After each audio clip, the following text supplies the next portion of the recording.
हाँ जी। Thank you Ankita ma'am. Hello, good afternoon, नमस्ते। Hello ma'am. मैं ईएमसी कोर टीम से आपकी आज की होस्ट मोनिका। हम सब बहुत एक्साइटेड हैं क्योंकि आज हमारे साथ हैं आज हमारे साथ हैं बिजनेस ब्लास्टर्स के छोटे बिजनेस स्टार्स अपने बड़े बिजनेस आइडियाज के साथ। दिल्ली के सरकारी स्कूलों में पढ़ने वाले ये विद्यार्थी न सिर्फ अपनी तरक्की के लिए बल्कि देश की तरक्की के लिए भी एफर्ट्स कर रहे हैं, जो काबिले तारीफ हैं। मेरे लिए बहुत गर्व का क्षण था जब मेरे बेटे ने आकर मुझसे कहा कि वो भी बिजनेस ब्लास्टर्स के टीवी प्रोग्राम में जाना चाहता है। 51,000 टीम्स और आइडियाज, 11वीं और 12वीं कक्षाओं में पढ़ने वाले लगभग 3 लाख विद्यार्थी और 60 करोड़ की सीड मनी के साथ बिजनेस ब्लास्टर्स दुनिया का सबसे बड़ा स्टार्टअप प्रोग्राम है। इस प्रोग्राम में हिस्सा लेकर जो टॉप 100 टीम्स पहुंचेंगी, उनके विद्यार्थियों को एक एक्सपो स्टाइल कार्निवल में अपने जौहर दिखाने का मौका मिलेगा और वहां देश भर से चोटी के एंटरप्रेन्योर इन्वेस्टर्स भी आमंत्रित होंगे। आपको ये जानकर बहुत खुशी होगी कि हमने बिजनेस ब्लास्टर्स का पहला राउंड सफलतापूर्वक पूरा कर लिया है। हजारों आइडियाज में से 1000 बेस्ट आइडियाज के साथ आज इसके दूसरे राउंड के इनॉग्रेशन और सेलिब्रेशन के लिए ये खास EMC business blasters master class का आयोजन किया गया है। यहाँ हम आपको ये भी बताना चाहेंगे कि अब हर एक टीम को एक बिजनेस कोच भी दिए जाएंगे, जो इस पड़ाव से आगे की यात्रा में सभी विद्यार्थियों की मदद करेंगे। हमारी इस ईएमसी मास्टर क्लास के मुख्य अतिथि हैं हरदिल अजीज आदरणीय उप मुख्यमंत्री एवं शिक्षा मंत्री श्री मनीष सिसोदिया जी, जिनके मार्गदर्शन में ये कार्यक्रम बड़ी तेजी से अपनी मंजिल की ओर बढ़ रहा है। हमारी इस मास्टर क्लास के गेस्ट स्पीकर्स हैं डॉक्टर रितेश मलिक, जो कि फाउंडर और ट्रस्टी हैं पलाश्का यूनिवर्सिटी के, और साथ ही मिस स्वाति, जो कि को फाउंडर हैं कैश करो और अर्न करो की। आप सभी का इस कार्यक्रम में बहुत बहुत स्वागत है। इस जूम कॉल में बिजनेस ब्लास्टर्स में तहलका मचा देने वाले हमारे स्टार स्टूडेंट्स के साथ साथ ईएमसी कोर टीम के सभी सदस्य भी हैं। यूट्यूब लाइव के द्वारा दिल्ली के सरकारी स्कूलों में पढ़ने वाले असंख्य बच्चे, उनके टीचर्स और पेरेंट्स भी हमारे साथ यहाँ जुड़े हैं। एक बार पुनः मैं सभी का अभिनंदन करती हूँ। अब मैं निवेदन करती हूँ ईएमसी प्रोजेक्ट मैनेजर डॉक्टर सपना यादव मैम से कि वे मंच पर आएं और सर के स्वागत में 2 शब्द कहें। डॉक्टर सपना Yadav ma'am.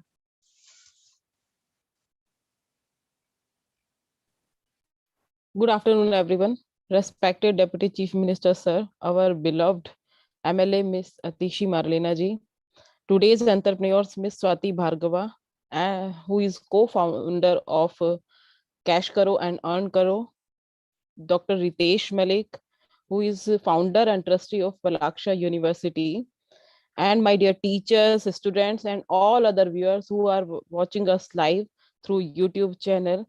I, Dr. Sapna Yadav, welcomes you all in the first session of Master Class of Business Blaster, which is an important component of entrepreneurship mindset curriculum.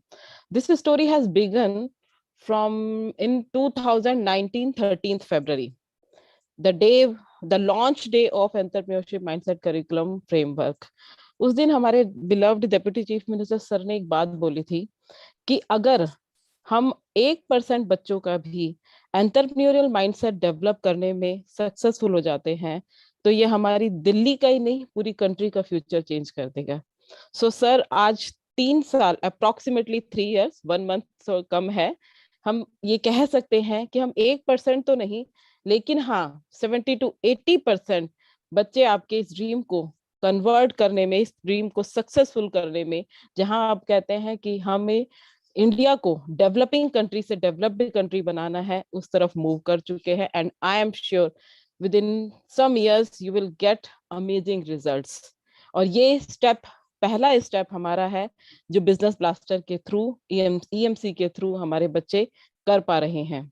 Business blaster का programme pilot जो शुरू हुआ था वो एक pilot school के pilot से हुआ था, जिसमें 41 स्टूडेंट्स ने पार्टिसिपेट किया था and they came up with 9 amazing ideas. So innovations, out of box thinking के साथ साथ तो ये सब तो था ही, लेकिन एक जो बहुत सोचने वाली बात है वो ये है कि वो जब आइडिया शुरू हुआ था वो 2020 मार्च अप्रैल का टाइम था, कोविड की सेकेंड वेव थी। हमारे उन बच्चों ने उस टाइम पर भी हार नहीं मानी और वो उस टाइम से जूझते हुए आगे बढ़े, और आगे बढ़ने के बाद हम सभी जानते हैं उन्होंने किस तरीके से अमेजिंगली अपनी उस जो छोटे छोटे आइडियाज से उससे कितना प्रॉफिट अर्न किया और क्या नहीं किया। सो हम अगर कहें तो confidence, bounce back from failure, innovative innovations, out of box thinking, ये सब हमें उन बच्चों से सीखने को मिली।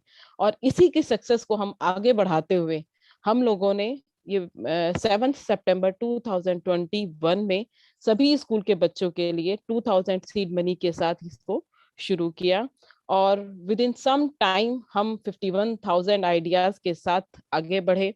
और now this is the time of celebration, जब हम उनमें से कुछ एक आइडियाज के साथ, कुछ 1000 आइडियाज के साथ राउंड 2 में एंटर कर रहे हैं। इसके साथ साथ मैं एक और बात कहना चाहती हूँ कि जो बच्चे पीछे रह गए हैं उसका मतलब ये नहीं है कि उनके आइडियाज अच्छे नहीं थे या उनके आइडियाज में कोई प्रॉब्लम थी। उन्हें उन आइडियाज के साथ आगे बढ़ने का मौका करना मिला है और वो आगे बढ़ेंगे इसमें।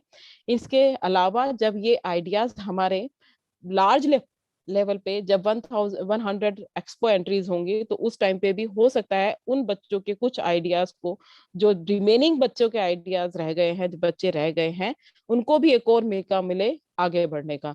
तो हमें हमेशा हर सिचुएशन में हार नहीं माननी है, बल्कि आगे बढ़ से बढ़ना है। वो हमें पायलट टीम के बच्चों के साथ सीखा और अब हमारे सारे बच्चे भी उससे सीख कर आगे बढ़ रहे हैं। सो हम अब सेलिब्रेशन पॉइंट पर हैं, लेकिन इस सेलिब्रेशन के साथ साथ हमें और बहुत मेहनत करनी है हमारे बच्चों को, क्योंकि उन्हें 100 टीम में जाना है और उसके बाद 10 टीम्स में जाना है। सो आज हमारे जो एंटरप्रेन्योर्स हैं वो एक्सपर्ट्स हैं। सो आज हमें एक बहुत अच्छा मौका मिल रहा है कि हम अपने स्टार्टअप के बारे में जो भी कुछ क्वेरीज है उनसे पूछें, उनसे सीखें, जो हमें वो बात बताएंगे उसको ध्यान रखें, because they are experts in their field. So thank you very much, Monica, for giving me time.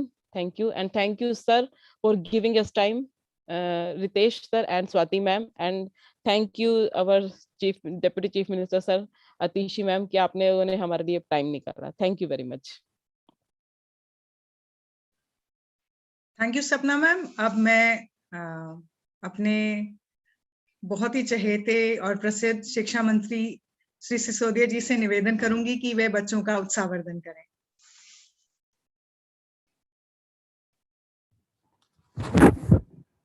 Thank you Monika ji, thank you Sapna ji, और सभी हमारे बच्चे, हमारे ईएमसी के टीम मेंबर्स, बिजनेस ब्लास्टर के सभी कैप्टन्स, आप सभी को मेरा बहुत बहुत नमस्कार। सबसे पहले तो मैं आपको बधाई देना चाहता हूं, आप सबको बधाई देना चाहता हूं जो लोग इस प्रोग्राम को देख रहे हैं, कि आप 51,000 बिजनेस आइडियाज में से बेहतरीन बिजनेस आइडियाज के रूप में राउंड 2 में पहुंचे हैं। बेहतरीन 1,000 बिजनेस आइडियाज के रूप में आप राउंड 2 में आए हैं। इसके लिए आपको मैं बधाई देना चाहता हूं।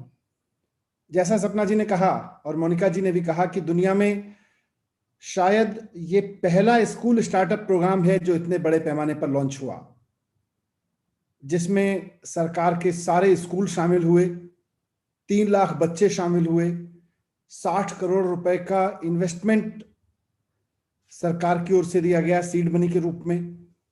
टीवी और सोशल मीडिया पर जिसको लगातार सरकार के पूरे एफर्ट्स से, ईएमसी की टीम के एफर्ट्स से इस पूरे प्रोग्राम को टीवी और सोशल मीडिया पर ले जाया गया ताकि लोग भी जान सकें और एक माहौल बन सके। और उन सब में से हमारे 3 लाख बच्चों ने जो 51,000 बिजनेस आइडियाज बनाए, उन 51,000 बिजनेस आइडियाज में से आज 1,000 बिजनेस आइडियाज चुन के सेकेंड राउंड में पहुंचे हैं। मैं आज 1,000 बिजनेस आइडियाज को डेवलप करने वाली टीम के एक एक स्टूडेंट से कहना चाहता हूं कि I am so proud of you. मैं आपके इस अचीवमेंट से बहुत खुश हूं, क्योंकि जब मैं इस प्रोग्राम को, इस पूरे आइडिया को डेवलप कर रहा था अपनी पूरी टीम के साथ में, तो उस समय हमें भी लग रहा था कि 1% बच्चों के अंदर भी अगर एंटरप्रेन्योर माइंडसेट जाग गया तो बहुत बड़ी उपलब्धि होगी। लेकिन थोड़े समय बाद धीरे धीरे आने वाले समय में ये हो गया कि जैसा सपना ने बोला कि लगभग 70-80% बच्चों के अंदर हम एंटरप्रेन्योर माइंडसेट जगाने में कामयाब रहे हैं। ये एक बहुत बड़ी उपलब्धि है। और दूसरी बड़ी उपलब्धि खासतौर से बिजनेस ब्लास्टर के संबंध में, क्योंकि जब मैं पिछली बार बजट बना रहा था, जब हमने विधानसभा में बजट पेश किया और मैंने अनाउंस किया कि बिजनेस ब्लास्टर के लिए 60 करोड़ रुपए सीड मनी के रूप में दिए जाएंगे, तो इसको काफी क्रिटिसाइज किया गया चारों तरफ। अपोजिशन पार्टीज ने भी इसको क्रिटिसाइज किया, जो क्रिटिक्स थे उन्होंने भी कहा क्या आइडिया है ये 60 करोड़ रुपए पानी में बहाने जैसा है। लोगों ने कहा कि सरकारी स्कूल के बच्चों के ऊपर 60 करोड़ रुपए उनको बिजनेस आइडियाज के डेवलपमेंट के लिए दिए जाए हैं। बच्चों को जिनके घर में कोई बिजनेस नहीं जानता, उन बच्चों को जो लार्जली लोअर मिडिल क्लास या गरीब परिवारों से आते हैं, उन बच्चों को हम बिजनेस आइडिया के रूप में 60 करोड़ रुपए दे रहे हैं। ये 60 करोड़ रुपए बर्बाद हो जाएंगे। 60 करोड़ रुपए बहुत बड़ी अमाउंट होती है, ये मैं भी समझता हूं, लेकिन मुझे अपने बच्चों पर, अपने टीचर्स पर और ईएमसी की टीम पर भरोसा था।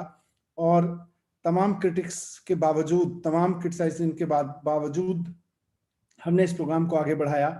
और आज आप लोगों ने जिस तरह के बिजनेस आइडियाज डेवलप किए हैं, सरकारी स्कूल में पढ़ने वाले गरीब परिवारों से, लोअर मिडिल क्लास परिवारों से आने वाले बच्चों ने जिस तरह के बिजनेस आइडियाज डेवलप करके दिखा दिए हैं और सक्सेसफुल करके दिखा दिए हैं, इसने एक बहुत बड़ा सपना पूरा किया है, बहुत बड़ा रास्ता खोला है और सारे क्रिटिक्स का मुंह बंद कर दिया है।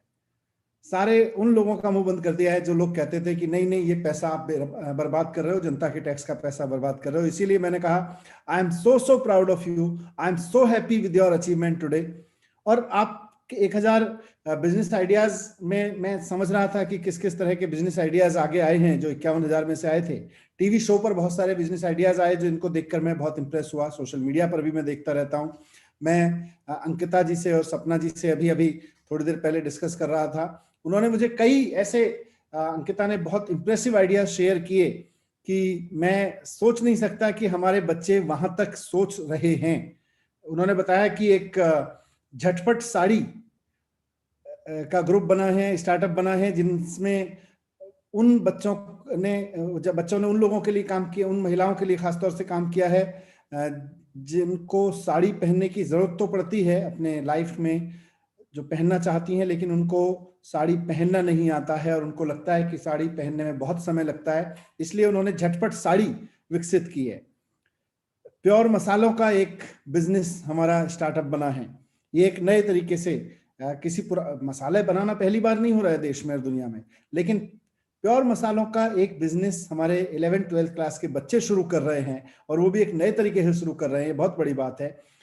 वेंडिंग मशीन, जो हम बहुत हाईटेक मॉल्स में जब जाते हैं, एयरपोर्ट्स पे जाते हैं, वहां हम वेंडिंग मशीन्स देखते हैं, लेकिन हमारे 11वीं-12वीं क्लास के सरकारी स्कूल के बच्चों ने वेंडिंग मशीन बना के मार्केट में सक्सेसफुली बिजनेस करके दिखा दिया और उसको आगे ले जाने की सोच रहे हैं और अब राउंड 2 में आ गए हैं। बहुत बड़ी बात है। वेस्ट, जो कलरफुल वाटर फाउंटेन एक ग्रुप ने बनाया है। फूलों के वेस्ट से अगरबत्ती बनाने का काम एक स्टार्टअप ने शुरू किया है। लो कॉस्ट एयर प्योरीफायर एक स्टार्टअप ने बनाने का काम शुरू किया है। ऑर्गेनिक घी से लेके हेल्दी लड्डू तक, और ड्राइवर के लिए एक ऐसा चश्मा बनाना, एक ऐसे गॉगल्स बनाना कि रात को या दिन में भी अगर सोते हुए उसको झपकी लगे तो उसको अलार्म बज जाए, उसके कान में अलार्म सुनाई दे जाए। तो ये ऐसे ऐसे इनोवेटिव आइडियाज हैं जिनके बारे में मुझे लगता है कि हम नहीं सोच सकते थे, पर हमारे बच्चों ने सोचा है। ये बहुत प्राउड मोमेंट है। टीवी में जब आप लोग आते थे, आप में से कुछ बच्चे आए,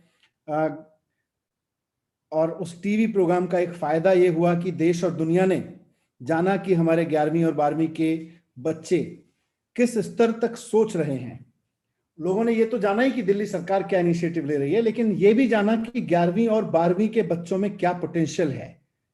लोगों ने खुले दिल से स्वीकार किया कि हम अपने 11वीं और 12वीं के बच्चों को अंडर एस्टिमेट करके चल रहे थे, वो इतना अच्छा और इतना आगे की सोच सकते हैं, इतना प्रोग्रेसिव सोच सकते हैं। टीवी प्रोग्राम के माध्यम से लोगों ने माना, और ये छोटी बात नहीं है कि एक टीवी प्रोग्राम के माध्यम से, आपका टीवी प्रोग्राम देख देख के बिजनेस ब्लास्टर्स के अलग अलग स्टार्टअप्स में इन्वेस्ट करने के लिए 600 लोगों ने 11 करोड़ रुपए की इन्वेस्टमेंट मनी ऑफर की है। तो 11 करोड़ रुपए का इन्वेस्टमेंट आपको, आपके स्टार्टअप्स को और कमिट हुआ है 600 लोगों की तरफ से। ये भी एक बहुत बड़ी उपलब्धि है। तो ये तो अभी तक की आपकी उपलब्धियां और अभी तक के रास्ते के बारे में है। अभी आपका रास्ता आगे बढ़ेगा। आप में से 1000 में से जो बच्चे और बहुत बेहतरीन अपने आइडियाज को डेवलप करेंगे, उन आइडियाज को डेवलप करने के लिए आपको कोचेस दिए जाएंगे, और कोशिश की जाएगी कि उनमें से कुछ आइडियाज, लगभग 100 आइडियाज को एग्जीबिशन लगाएं और इन्वेस्टमेंट दिलाएं, जो डायरेक्ट मार्केट से आके लोग दें, जो इन्वेस्टर्स हैं वो आके दें, और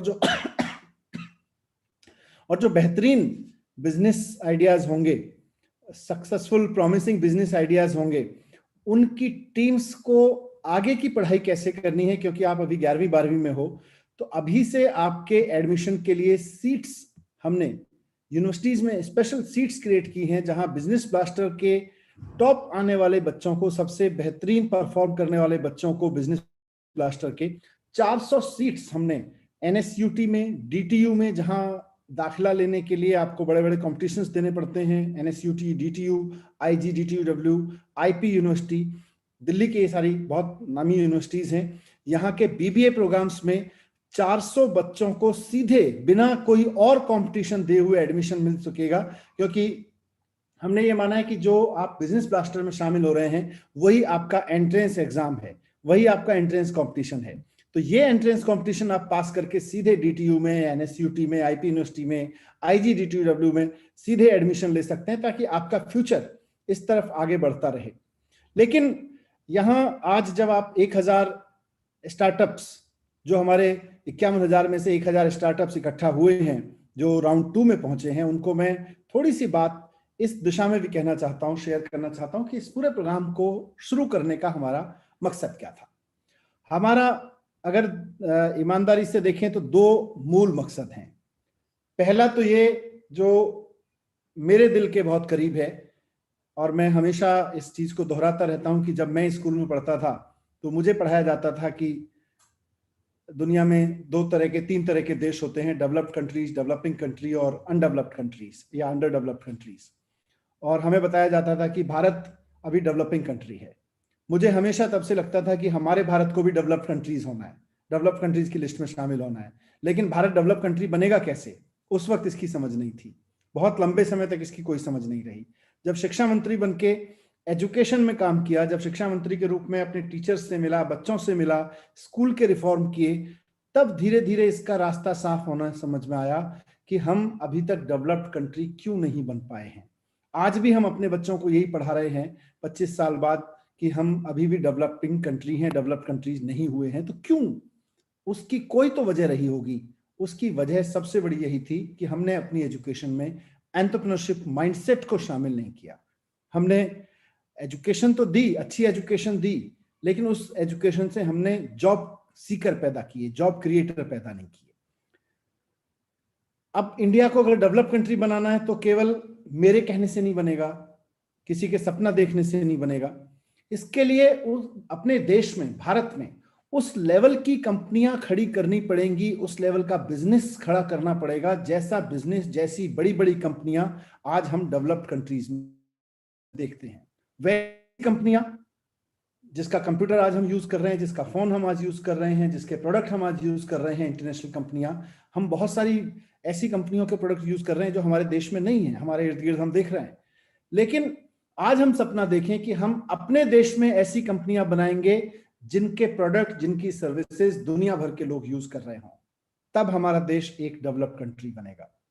जब दुनिया की बड़ी बड़ी यूनिवर्सिटीज में पढ़ने वाले लड़के लड़कियां, हार्वर्ड में पढ़ने वाले, कैम्ब्रिज, ऑक्सफोर्ड में पढ़ने वाले, स्टैनफोर्ड में पढ़ने वाले बच्चे ये सोचेंगे कि मुझे भारत की फलां कंपनी में काम करना है, तब हमारा देश डेवलप्ड कंट्री बनेगा। और मुझे कोई इसमें शक नहीं है कि आज जो मेरे सामने 1000 कंपनियां बैठी हैं, इन्हीं में से कुछ कंपनियां आगे चल के वो कंपनियां बनेंगी जिन कंपनियों में नौकरी करने का सपना कल को ऑक्सफोर्ड, हार्वर्ड, कैम्ब्रिज जैसी यूनिवर्सिटीज में बैठे हुए युवा देखेंगे। वहां पढ़ने वाले युवा देखेंगे कि मुझे इस कंपनी में काम करने का अवसर मिल जाए तो मुझे बहुत सौभाग्य होगा मेरा। ऐसा अभी इंडिया में उल्टा हो रहा है। आज IIT, IIM में, आज हमारे इंजीनियरिंग कॉलेजेस में, मैनेजमेंट कॉलेजेस में, हमारे नॉर्मल सब्जेक्ट के कॉलेजेस में आप देखो हमारे बच्चे क्या सपना देख रहे हैं। हमारे बच्चे सपना देख रहे हैं कि अगर मेरे अच्छे से मार्क्स आ जाएं और मेरी डिग्री ठीक से पूरी हो जाए तो उसके बाद में अमेरिका की या यूरोप की फला कंपनी में नौकरी करूंगा। इस सपने को उलटना है। तो पहला मकसद जो था बिजनेस ब्लास्टर EMC क्लासेस शुरू करने का वो यही था कि हमें ये प्रॉब्लम सॉल्व करनी है, हमें डेवलपिंग कंट्री को डेवलप कंट्री में बदलने का रास्ता खोलना है। तो ये एक पहला मकसद रहा। ऐसी कंपनियां बनेंगी तो डेवलप्ड कंट्री निश्चित रूप से बनेगा। और दूसरा, हम सब कहते हैं कि हमारा देश युवा आबादी वाला देश है, दुनिया की सबसे बड़ी यूथ पॉपुलेशन हमारे देश में रहती है। लेकिन मैं चाहता हूं हमारे बच्चे इस चीज को क्रिटिकली देखें कि हम दुनिया की सबसे बड़ी युवा आबादी का देश तो हैं, सबसे बड़ी यूथ पॉपुलेशन का देश तो हैं, लेकिन इस यूथ पॉपुलेशन का स्किल क्या है? ये क्या कर रही है? ये जॉब सीकर है, ये जॉब ढूंढ रही है, बेरोजगार बैठी है, ये किसी PhD की डिग्री लेने के बावजूद कहीं चपरासी की नौकरी भी निकलती है तो कई हजार लोग वहां लाइन में जाके खड़े हो जाते हैं। तो हमारे देश की युवा पीढ़ी, जो यूथ पॉपुलेशन, जिसको हम दुनिया की सबसे बड़ी युवा आबादी का देश कहते हैं, वो वहां खड़ी है, जॉब सीकर है, जॉब सीकिंग कर रही है। हमें जॉब प्रोवाइडर यूथ पॉपुलेशन बनानी है। हमारी युवा ताकत जॉब प्रोवाइडर होनी चाहिए ताकि हम अपने देश के लोगों को नहीं बल्कि दुनिया के लोगों को नौकरी देने का हिम्मत रख सकें, उस तरह का सिस्टम बना सकें। तो हम बेरोजगारी से भी निकल आएंगे और हम अपने देश को डेवलप भी कर लेंगे। कोई बड़ी चीज नहीं है।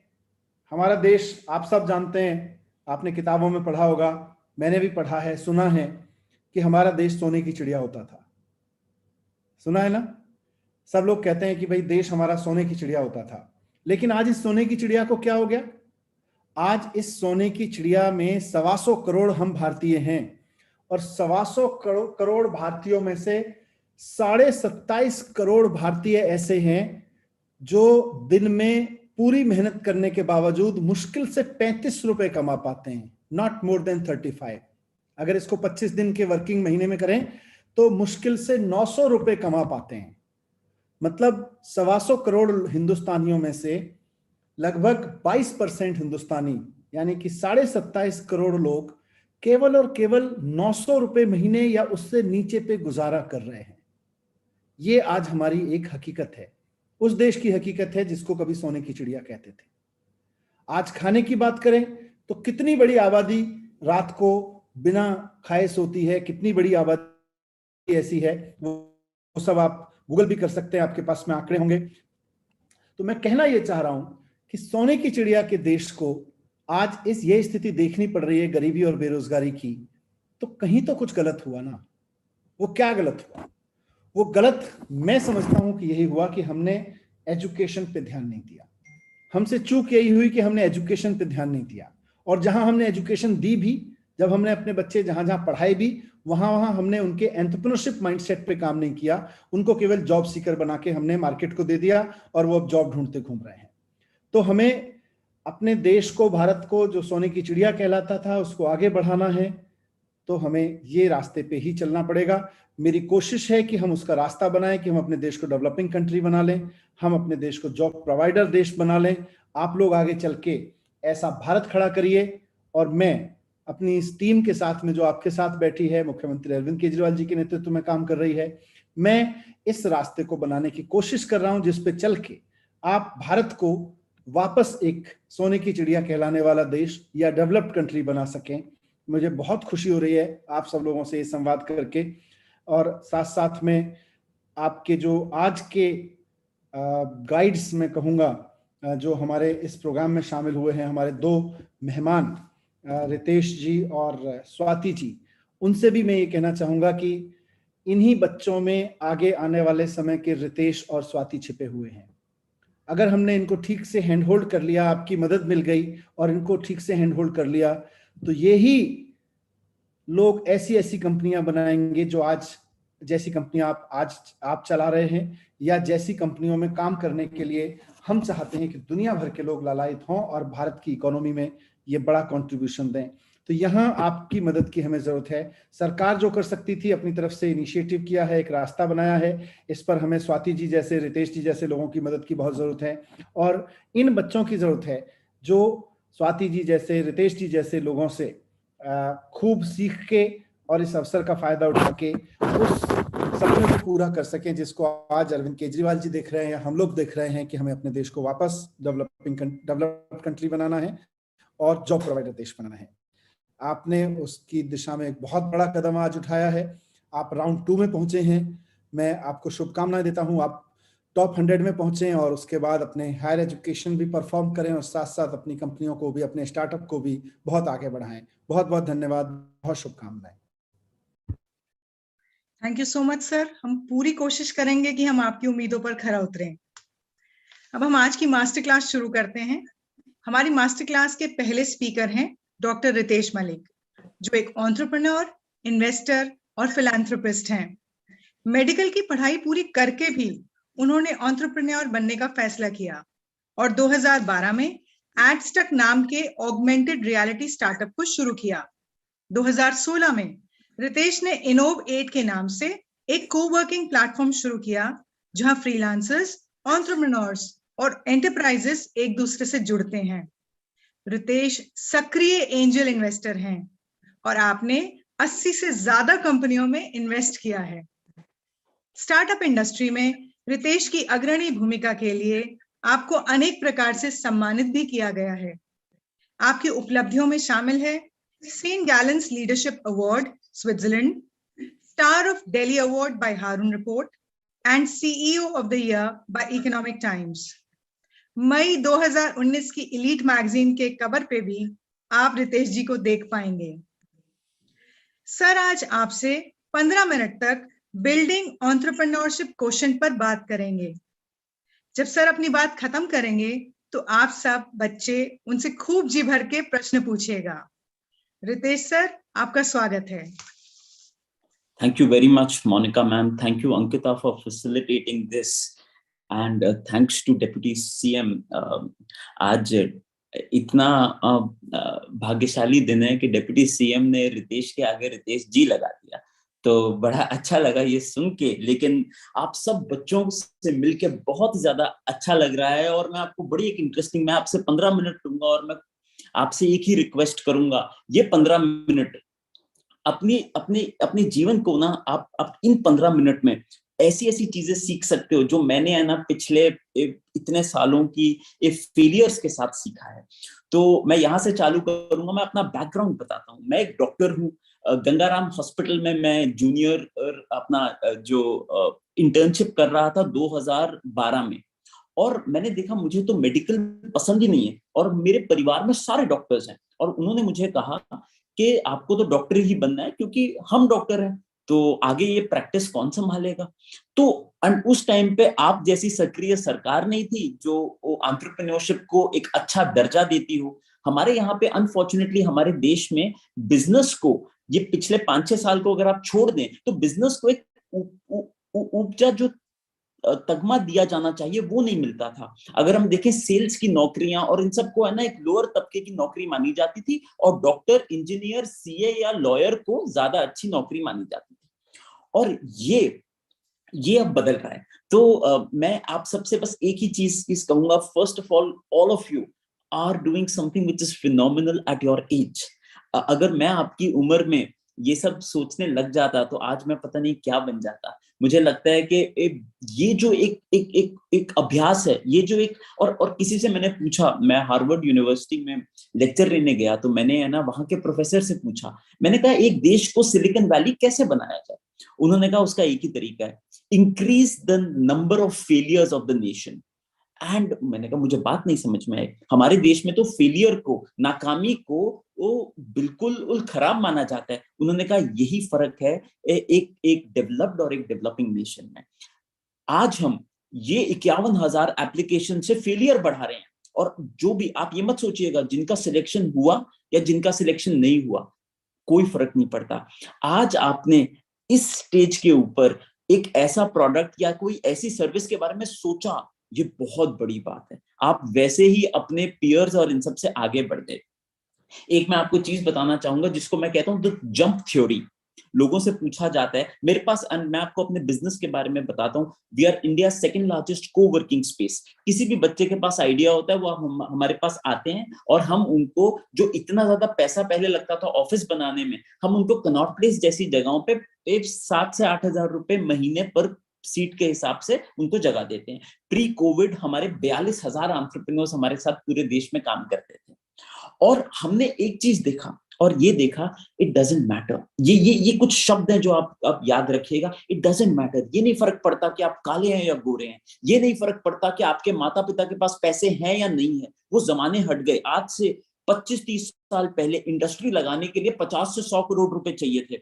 आज टेक्नोलॉजी की मदद से, आज टेक्नोलॉजी के आविष्कार की मदद से 10 से 15 हजार रुपए के अंदर आप डोमेन नेम लेके अपना आइडिया को एक्सपेरिमेंट कर सकते हैं।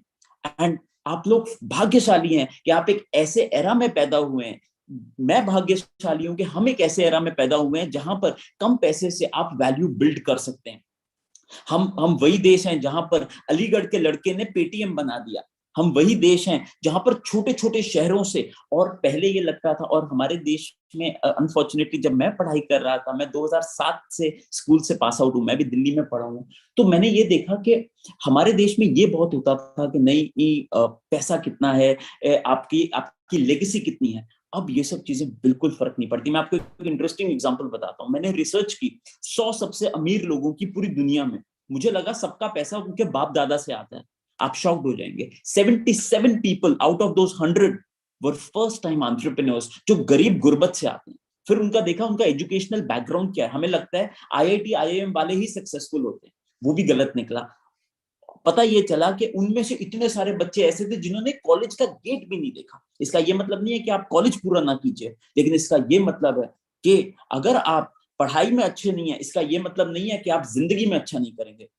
जिंदगी में अच्छा करना और पढ़ाई में अच्छा करना दो अलग अलग पहलू हैं। पढ़ाई में अच्छा करने एक स्किल है, वो आपको बताता है कि मेमोरी आप कैसे टेस्ट करते हो, लेकिन एक होलिस्टिक। तो इसी के लिए हम पहले IQ की बात करते थे, फिर EQ की बात करते थे। आज हम बात करेंगे एंटरप्रेन्योरशिप कोशेंट की। एंटरप्रेन्योरशिप कोशेंट का ये मतलब नहीं है कि आपको सिर्फ बिजनेस के लिए चाहिए।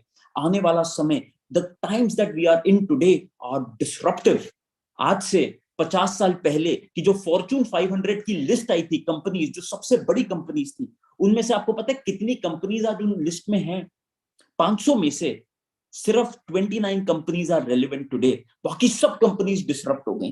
अब आप ये सोचिएगा, बड़ी बड़ी कंपनीज, कोडैक, ब्लैकबेरी, सब डिसरप्ट हो गई। आप लोगों ने पढ़ा होगा Darwin's theory of natural selection. It is not the fastest who will survive, it is not the largest who will survive, it is the one who changes and adapts to the change. And इसीलिए ये हम आज ऐसे समय के अंदर हैं जहां पर दुनिया बहुत जल्दी बदल रही है। Do you know which is the largest hotel company in the world? लोगों को लगता है हयात होगी, मैरियट होगी। नहीं, the largest hotel company in the world is Airbnb, which does not own any hotels. The largest taxi company in the world does not even have one asset of a taxi. That's Uber. दुनिया बदल रही है। Technology के माध्यम से हम एक level playing field बना रहे हैं। एंड मैं आप सबको यहाँ पर एंटरप्रेन्योरशिप कोशेंट में सिर्फ एक चीज कहूंगा, और वो ये है कि लर्निंग एक प्रोसेस है। हमें लगता था डिग्री मिल गई तो बस उसके बाद एक नौकरी चलेगी।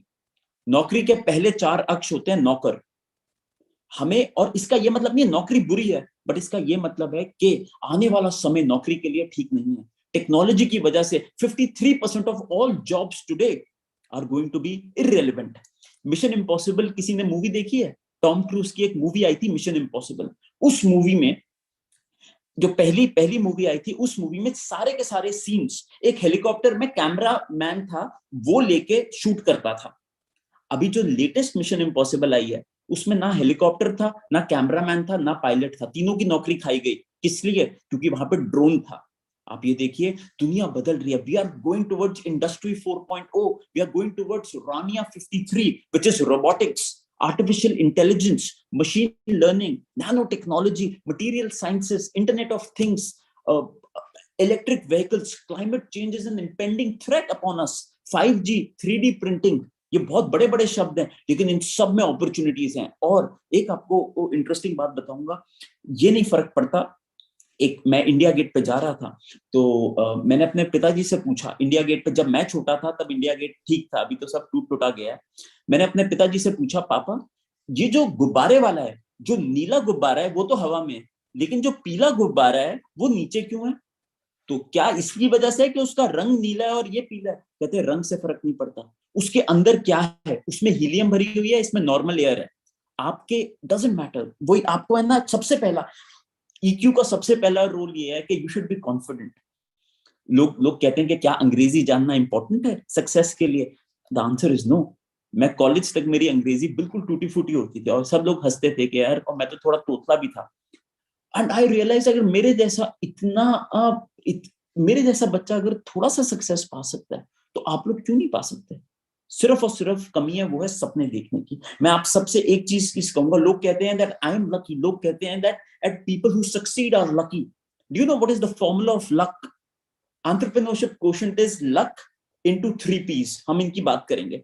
Luck is equal to keen observation into boldness into grit. ये ध्यान से सुनिएगा। कीन ऑब्जर्वेशन, आपको आइडिया कहां से आएगा? आपको पता है दुनिया में जितने भी छोटी चीजें चालू हुई है ना, जितनी भी बड़ी चीजें चालू हुई है ना, वो सब एक लेवल पे छोटी चीज थी। जो पहला रॉकेट हिंदुस्तान ने भेजा था, उस रॉकेट को इसरो साइकिल पे लेके गया था, अलग अलग पार्ट्स में। किसी ने सोचा भी नहीं होगा।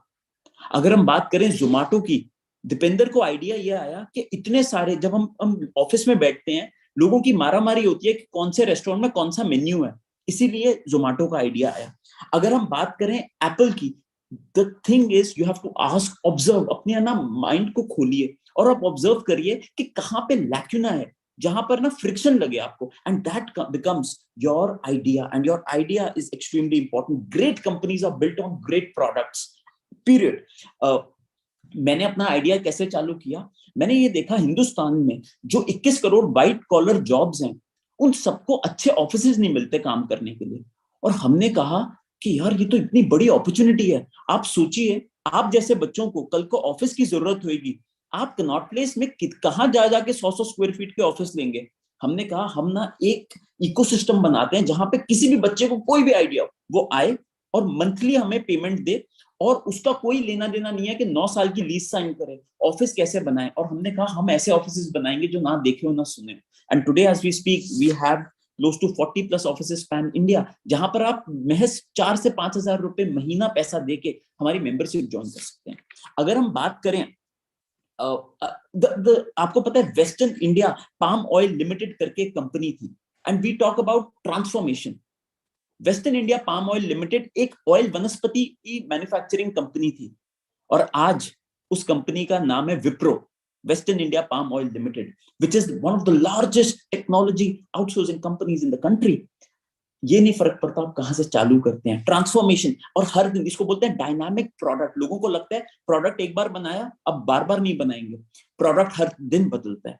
प्रोडक्ट कैसे बदलेगा? कस्टमर से बात करके। कस्टमर भगवान से भी ज्यादा इंपॉर्टेंट है, वो हमारा किचन चलाता है। Just imagine the ability. अगर आपको अपना बिजनेस रिफाइन करना है ना, आप अपने ना प्रोडक्ट बनाइए, कस्टमर से बात कीजिए, प्रोडक्ट बनाइए, कस्टमर से बात कीजिए। हमारे यहाँ पे एक KRA है, हमारे सारे senior leaders including me have to spend time every single day with our customers. यार क्या प्रॉब्लम हुई? वो कहें नहीं नहीं बहुत अच्छा है, नहीं फिर भी बताओ ना क्या प्रॉब्लम हुई। वो कहें नहीं बहुत अच्छा है, नहीं फिर भी बताओ क्या। यार अच्छा, अगर आप इसलिए पूछ रहे हो तो ना आपके ऑफिस में ना ये जो फ्लोरिंग है ना, उस पे है ना चलने में थोड़ा उबड़ खाबड़ होता है।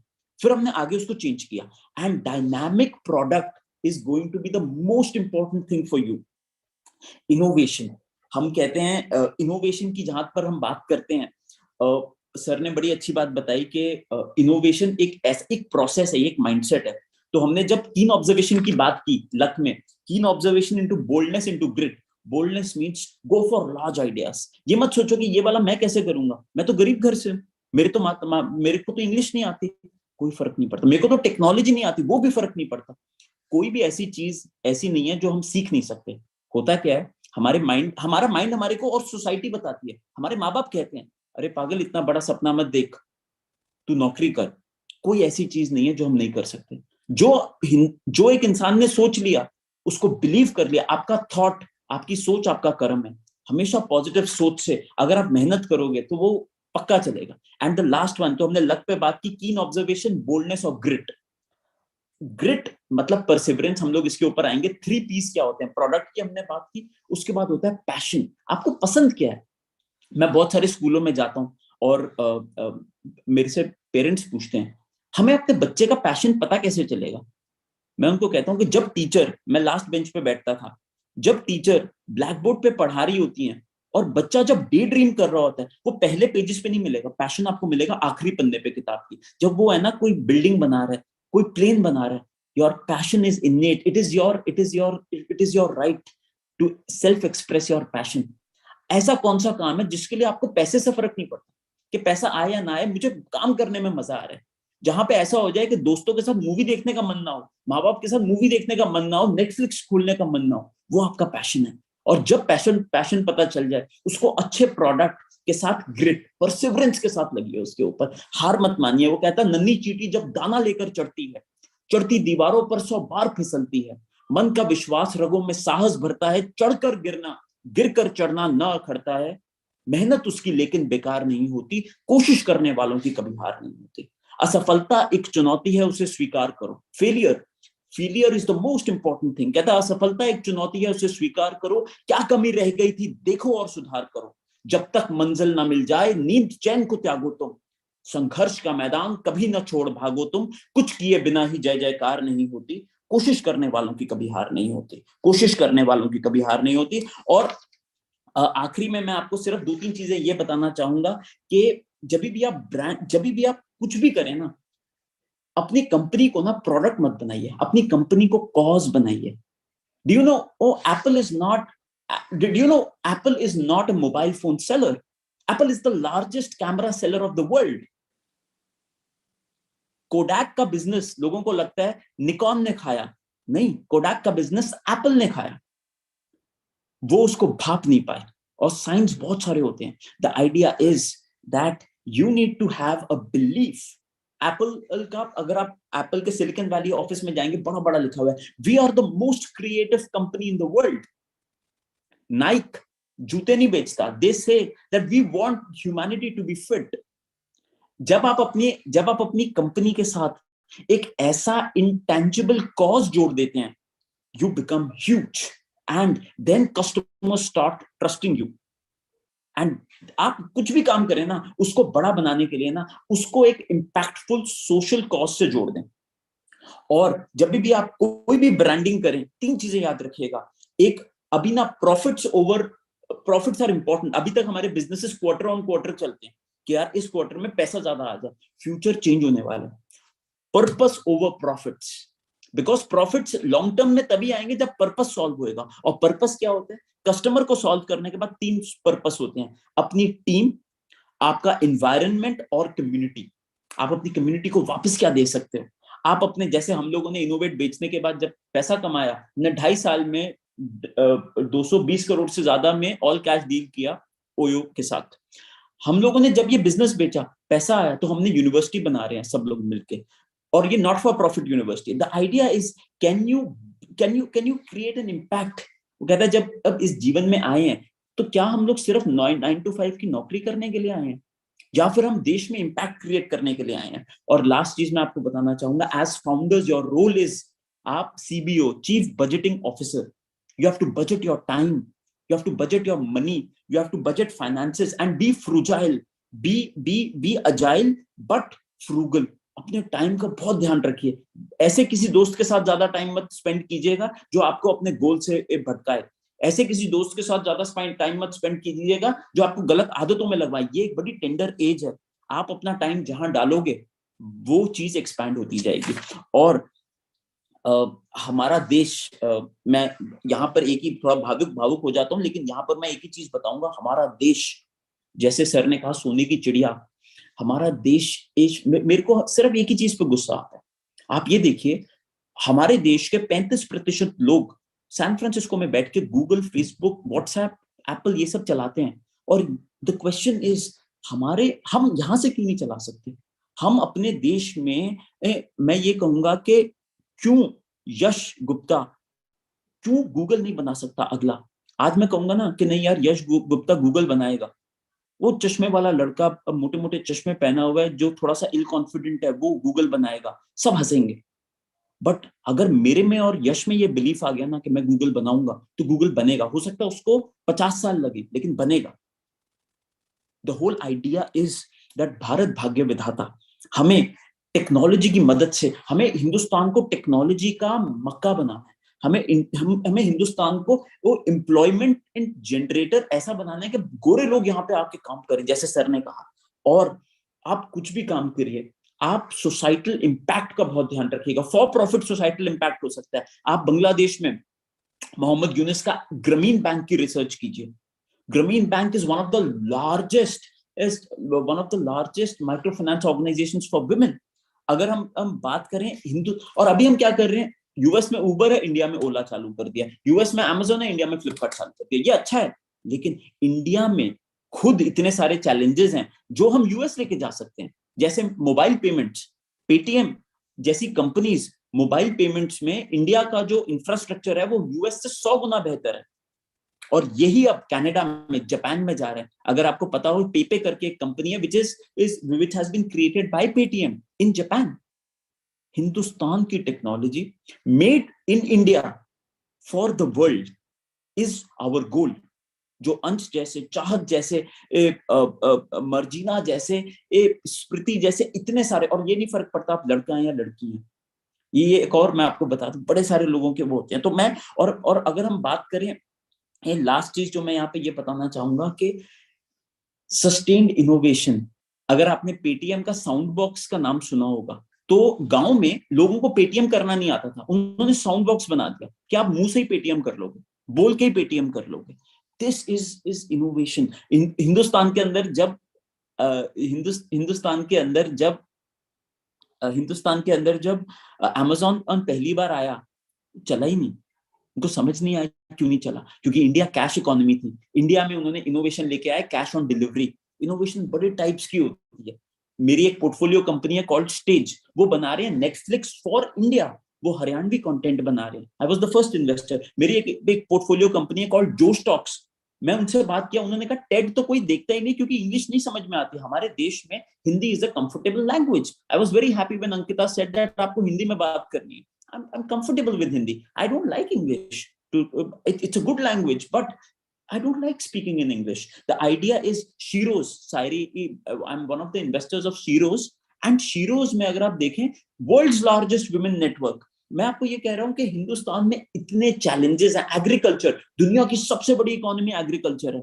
दुनिया की सेकंड सबसे बड़ी industry is health care, third is retail, cyber security, इतनी सारी इंडस्ट्रीज है जो ब्रोकन है, सैनिटेशन, विमेन सिक्योरिटी। तो मेरा कहने का सिर्फ एक ही मतलब है, और वो ये है कि आप बाहर जाइए और देखिए हिंदुस्तान में इतनी प्रॉब्लम्स हैं। एंटरप्रेन्योरशिप माइंडसेट एक लीजिए, और उसको मैं अल्केमिस्ट माइंडसेट कहता हूं। मैं अंकिता के साथ शेयर करूंगा, मेरा टाइम पूरा हो गया, लेकिन alchemist stands for ALCHEMIST। Alchemist मतलब मिडास टच, वो किसी भी चीज को हाथ लगाएगा वो सोने में तब्दील हो जाएगी। तो मैंने ये देखा, मेरी क्लास में जो टॉपर थे, ये आपको जो जितने भी पढ़ाई में अच्छे नहीं है ना, वो आज अपने माँ बाप को जाके बताएंगे, लेकिन इन जो मेरी क्लास के टॉपर थे ना, वो आज एम्स और इन सब में नौकरियां कर रहे हैं, और मैं एंटरप्रेन्योर बन के थोड़ा सा ठीक काम कर रहा हूँ। मैंने ये देखा कि पढ़ाई से ट्रू सक्सेस का कोई लिंकेज नहीं है। एंड उसके लिए मैंने देखा कि कुछ ऐसी स्किल्स चाहिए हमारे को जिससे आप true wealth impact, societal impact create कर सकते हो, and that stands for alchemist. A stands for action. लोग ना एक्शन नहीं लेते। मेरे पास बहुत सारे लोग आते हैं, मैं बिजनेस कब चालू करूं? मैंने कहा the best time to start a business was yesterday, the next best time is now. Do your work. हम प्रोक्रेस्टिनेट करते हैं, यार ये कल कर लूंगा, ये कल कभी आता नहीं। कहता कल आज में तब्दील हो जाते हैं, और आज परसों में। The whole idea is do now, take action. गलत करो लेकिन करो। L stands for learning. Continuously keep on learning.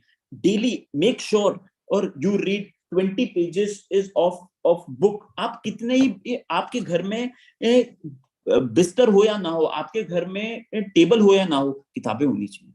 Books are your best friend. आप शायद हो सकता है वॉरेन बुफे से नहीं बात कर सकते, लेकिन उसकी किताब पढ़ सकते हो, वो उससे बात हो गई आपकी। learn from people. And NCERT की बहुत अच्छी किताबें हैं, मेरे को पता है टीचर मेरे को जूते मारेंगे बोलने के लिए, लेकिन उसके बाहर भी जाइए और किताबें पढ़ें, जिससे है ना, क्योंकि हमारा जो एजुकेशनल कंटेंट है वो थोड़ा सा पीछे चलता है जो एक्चुअल ऑन ग्राउंड टेक्नोलॉजी में चल रहा है। उसके बाद C stands for confidence. इसका ये मतलब नहीं है कि आप बदतमीज हो जाएं, लेकिन हम्बलनेस के साथ कॉन्फिडेंट रहिए, अपने मन में सोचिए कि हाँ मैं जरूर अचीव करूंगा। H stands for humility. Humbleness बहुत इंपॉर्टेंट है, हाथ जोड़ के लोगों के साथ आप किस तरीके से व्यवहार करते हैं, ये बहुत ज्यादा इंपॉर्टेंट है। एम्पैथी रखिए। E stands for enthusiasm. अब जैसे मैं बात कर रहा हूं, मैं ये सोच नहीं रहा कि मेरे को आप क्या सोचोगे, मैं ये सोच रहा हूँ कि यार क्या मैं enthusiastic हूँ, क्या मुझे आपसे बात करने में मजा आ रहा है। To hell with my language, मैं इंग्लिश बोलूं हिंदी बोलूं, as long as I am enjoying it, that is what matters. M stands for majestic dreamers. वो कहते हैं मुझे ये और ये नहीं चाहिए, मुझे पूरी दुनिया चाहिए।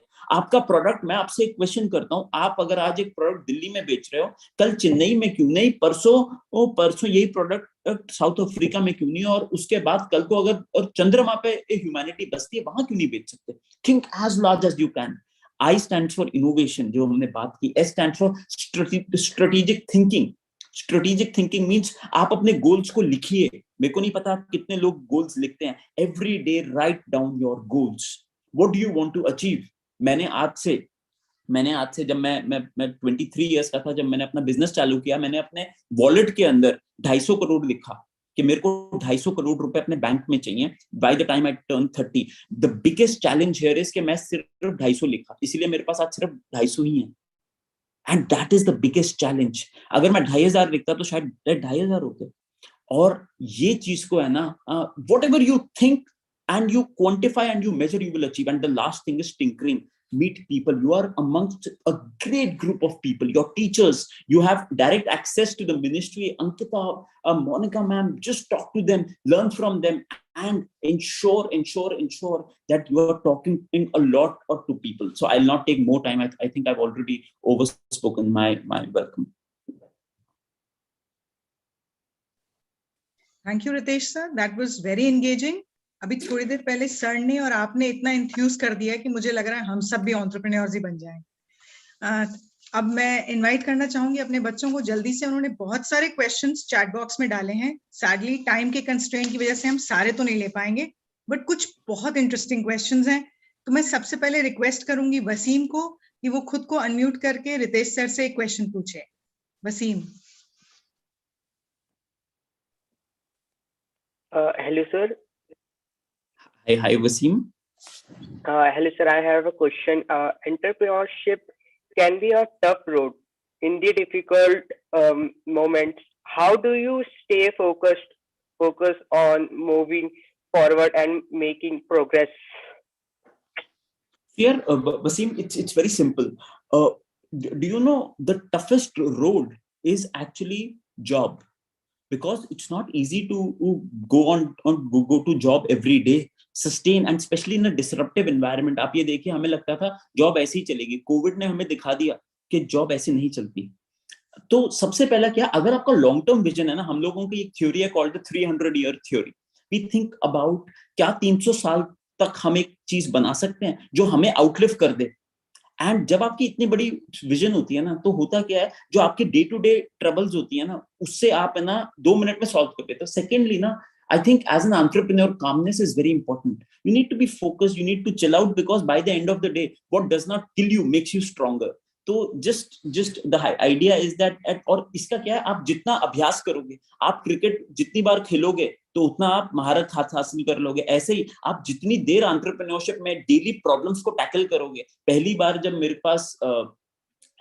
बार जब मैंने बिजनेस चालू किया और मेरे को कंपनी कैसे बनानी है आइडिया नहीं था, तो लगा यार ये तो बड़ा खराब काम है, ये तो मतलब पागलपन है, इससे अच्छा तो नौकरी कर लेते।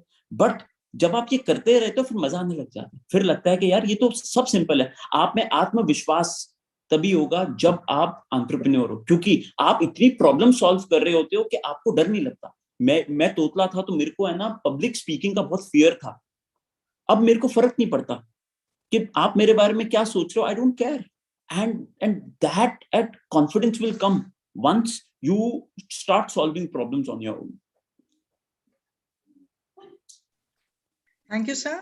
अब मैं यश से रिक्वेस्ट करूंगी कि वो खुद को अनम्यूट करके सर से क्वेश्चन पूछें। यश।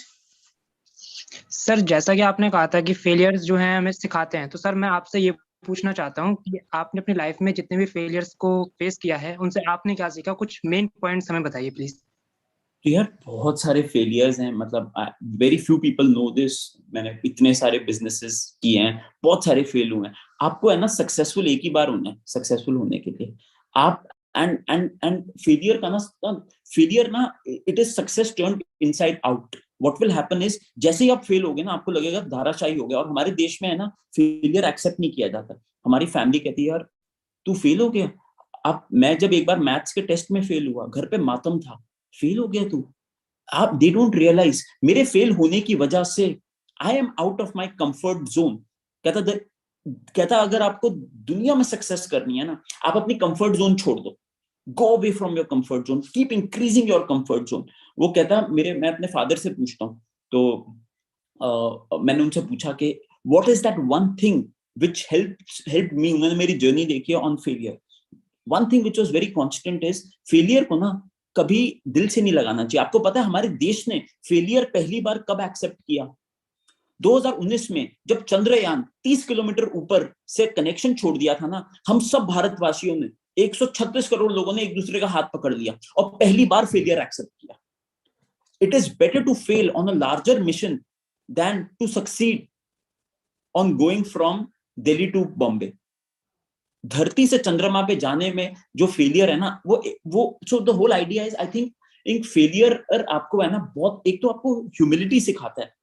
फेलियर आपको है ना झुकना सिखाता है, क्योंकि अगर आप सक्सेस पाते जाओगे ना, आप कितनी भी कोशिश करो, आपके माइंड में है ना एक अहम आ जाता है, अहम ब्रह्मास्मि का, वो कभी नहीं आना चाहिए। Failure will always keep you rooted and failure will keep on teaching you. And I think failure is the more, and failure, जो आदमी सक्सेस कॉन्टिन्यूअसली पा रहे हैं ना, उसका मतलब यह है कि वो छोटे गोल्स पे काम कर रहे हैं।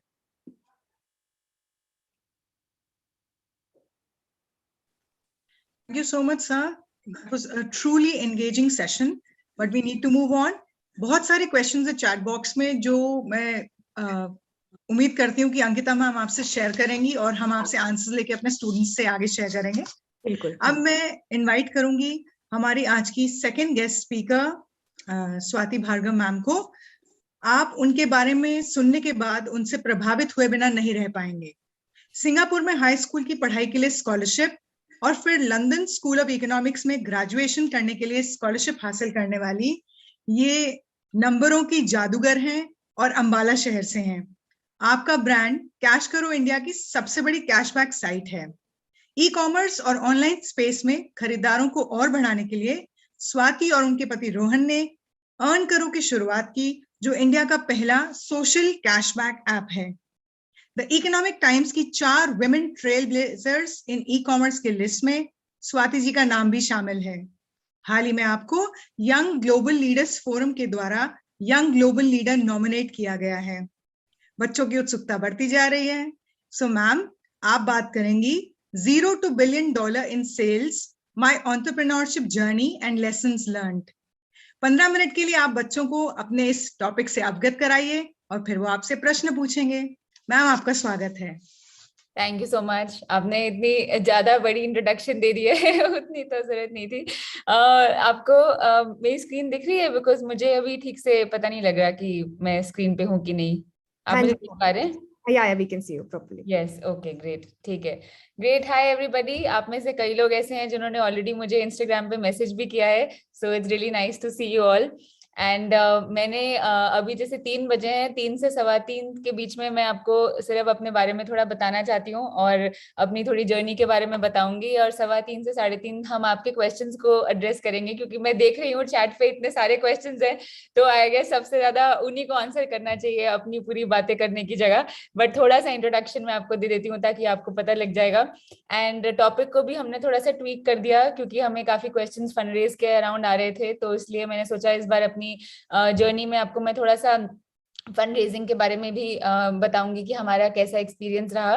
तो तो जैसे कि मोनिका मैम ने बोला, मैं अंबाला शहर से हूँ। अंबाला एक छोटी जगह है हरियाणा में, आप कई लोगों ने गए होंगे, सुना होगा, वरना पूरन सिंह के ढाबे के बारे में सुना होगा, परिणीति चोपड़ा के बारे में सुना होगा, ये सब चीजें फेमस है अंबाला की। तो अंबाला में पढ़ने के बाद मुझे क्लास 10th में एंड आई एम श्योर आप सब लोग भी ऐसे काफी अच्छे हैं अपनी पढ़ाई में, तो क्लास 10th में मैंने हरियाणा की स्टेट को टॉप किया था। तो मेरे फादर ने अपने न्यूज़पेपर में एक एडवर्टाइजमेंट देखी सिंगापुर एयरलाइन स्कॉलरशिप की, और मैं काफी आपकी तरह ही मतलब थी, जब मेरे को पता नहीं था कि मैंने आगे क्या करना है, और मैं अंबाला में ही थी। बट उस स्कॉलरशिप ऐड देखने के बाद मैंने सोचा कि ठीक है, एक बार ही अप्लाई करके देखते हैं कि कहाँ हम स्टैंड करते हैं इंडिया में, अपने कॉलेज में अपने स्कूल में नंबर 1 आते हैं, उसका क्या मतलब है एक्चुअली। तो मैंने उसके लिए अप्लाई किया और मुझे वो स्कॉलरशिप मिल गई थैंकफुली 11th-12th में। और बाकी भी जो लोग थे उसमें दिल्ली, मुंबई, सब बड़े बड़े शहरों के लोग थे, उनके पास बहुत सारी ऐसी क्वालिफिकेशंस थी जो मेरे पास नहीं थी। और आपके साथ भी ऐसा अक्सर होता होगा कि आप लोगों को मिलते हो जिनके पास इतनी क्वालिफिकेशंस हैं जो आपके पास नहीं है, और उनको देख के लगता है कि यार इनके साथ हमारा क्या होगा। लेकिन मेरे साथ भी ऐसा था, पर मैंने उस बात को इतना ज्यादा नहीं सोचा। ऐसा कि मुझे अपना बेस्ट करना है, उसके बाद देखेंगे आगे क्या होगा, और वही किया। उसके बाद सिंगापुर में जाके 11th-12th में पढ़ाई करी, और फिर आगे लंदन स्कूल ऑफ इकोनॉमिक्स में भी मैंने अप्लाई किया और वहां पे स्कॉलरशिप उनसे मांगी, बिकॉज आई सेड कि मेरे फादर जो है उनका एग्रीकल्चरल इम्प्लीमेंट्स का बिजनेस है अंबाला में, और वो नहीं अफोर्ड कर सकते हैं कि मैं लंदन में जाके पढ़ाई करूं, तो आप मुझे स्कॉलरशिप दीजिए प्लीज। बड़ी बड़ी लेटर्स लिखी, एप्लीकेशन लिखी। तो ये हम सब करते हैं, ये ठीक है, जरूरी मतलब जो लोग आके स्पीकर बनते हैं वो ये नहीं होते कि उन्होंने ये सब नहीं किया जो आप आजकल करने की कोशिश कर रहे होगे, शायद हम सब ये करके आए हैं यहाँ पे। तो मैंने उस स्कॉलरशिप के लिए अप्लाई किया, थैंकफुली वो मिल गई लंदन स्कूल ऑफ इकोनॉमिक्स में। उसके बाद फिर मैंने गोल्डमैन सैक्स में काम किया लंदन में। रोज सुबह 7:45 मैं अपने डेस्क पे पहुंच जाती थी, और रात को मेरा काम 12:30-1 बजे खत्म होता था रोज।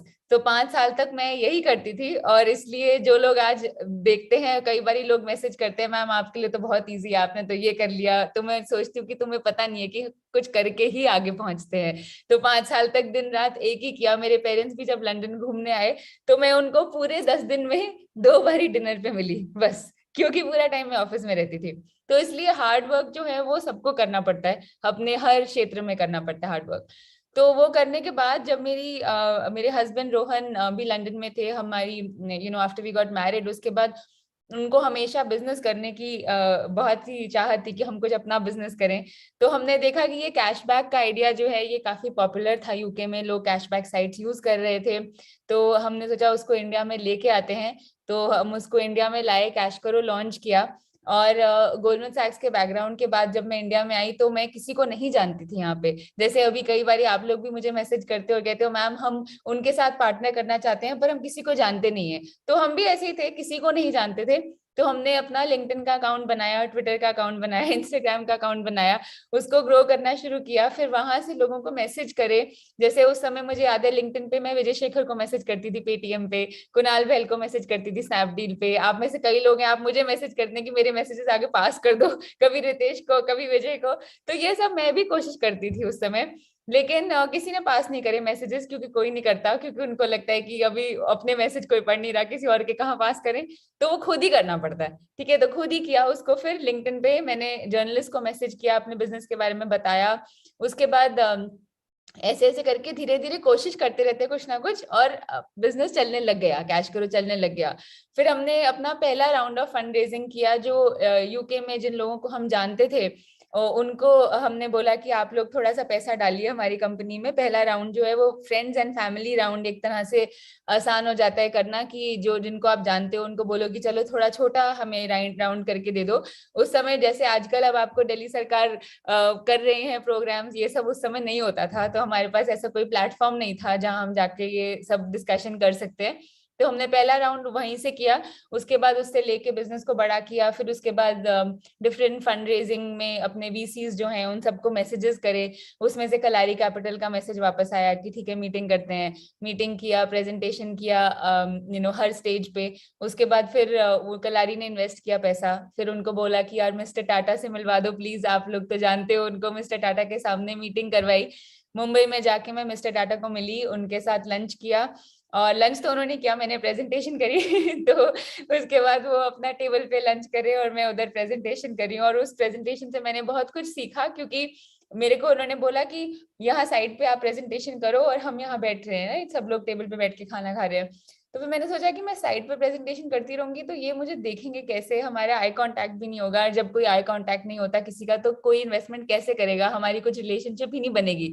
तो मैंने उनको बोला कि सर ये पिच डेक छोड़ दें, मैं आपके सामने बैठ के बस बात करती हूँ, क्योंकि हमारे पास टोटल 10 मिनट है, उसमें मैं कितना ही पिच डेक को दिखा दूंगी। तो उन्होंने कहा कि हाँ ठीक है कोई बात नहीं। तो मैंने पिच डेक को छोड़ दिया और उनके सामने बैठ के बात करी, उनको बताया कि ये हमारा बिजनेस है, ये हम कैश करो में करते हैं। तो उन्होंने कहा कि गुड, आप तो ऐसे बिजनेस कर रही हैं जो इंडिया में सब लोगों को पैसे बांटते हैं, और क्यों पैसा कोई नहीं लेगा अपनी शॉपिंग पे।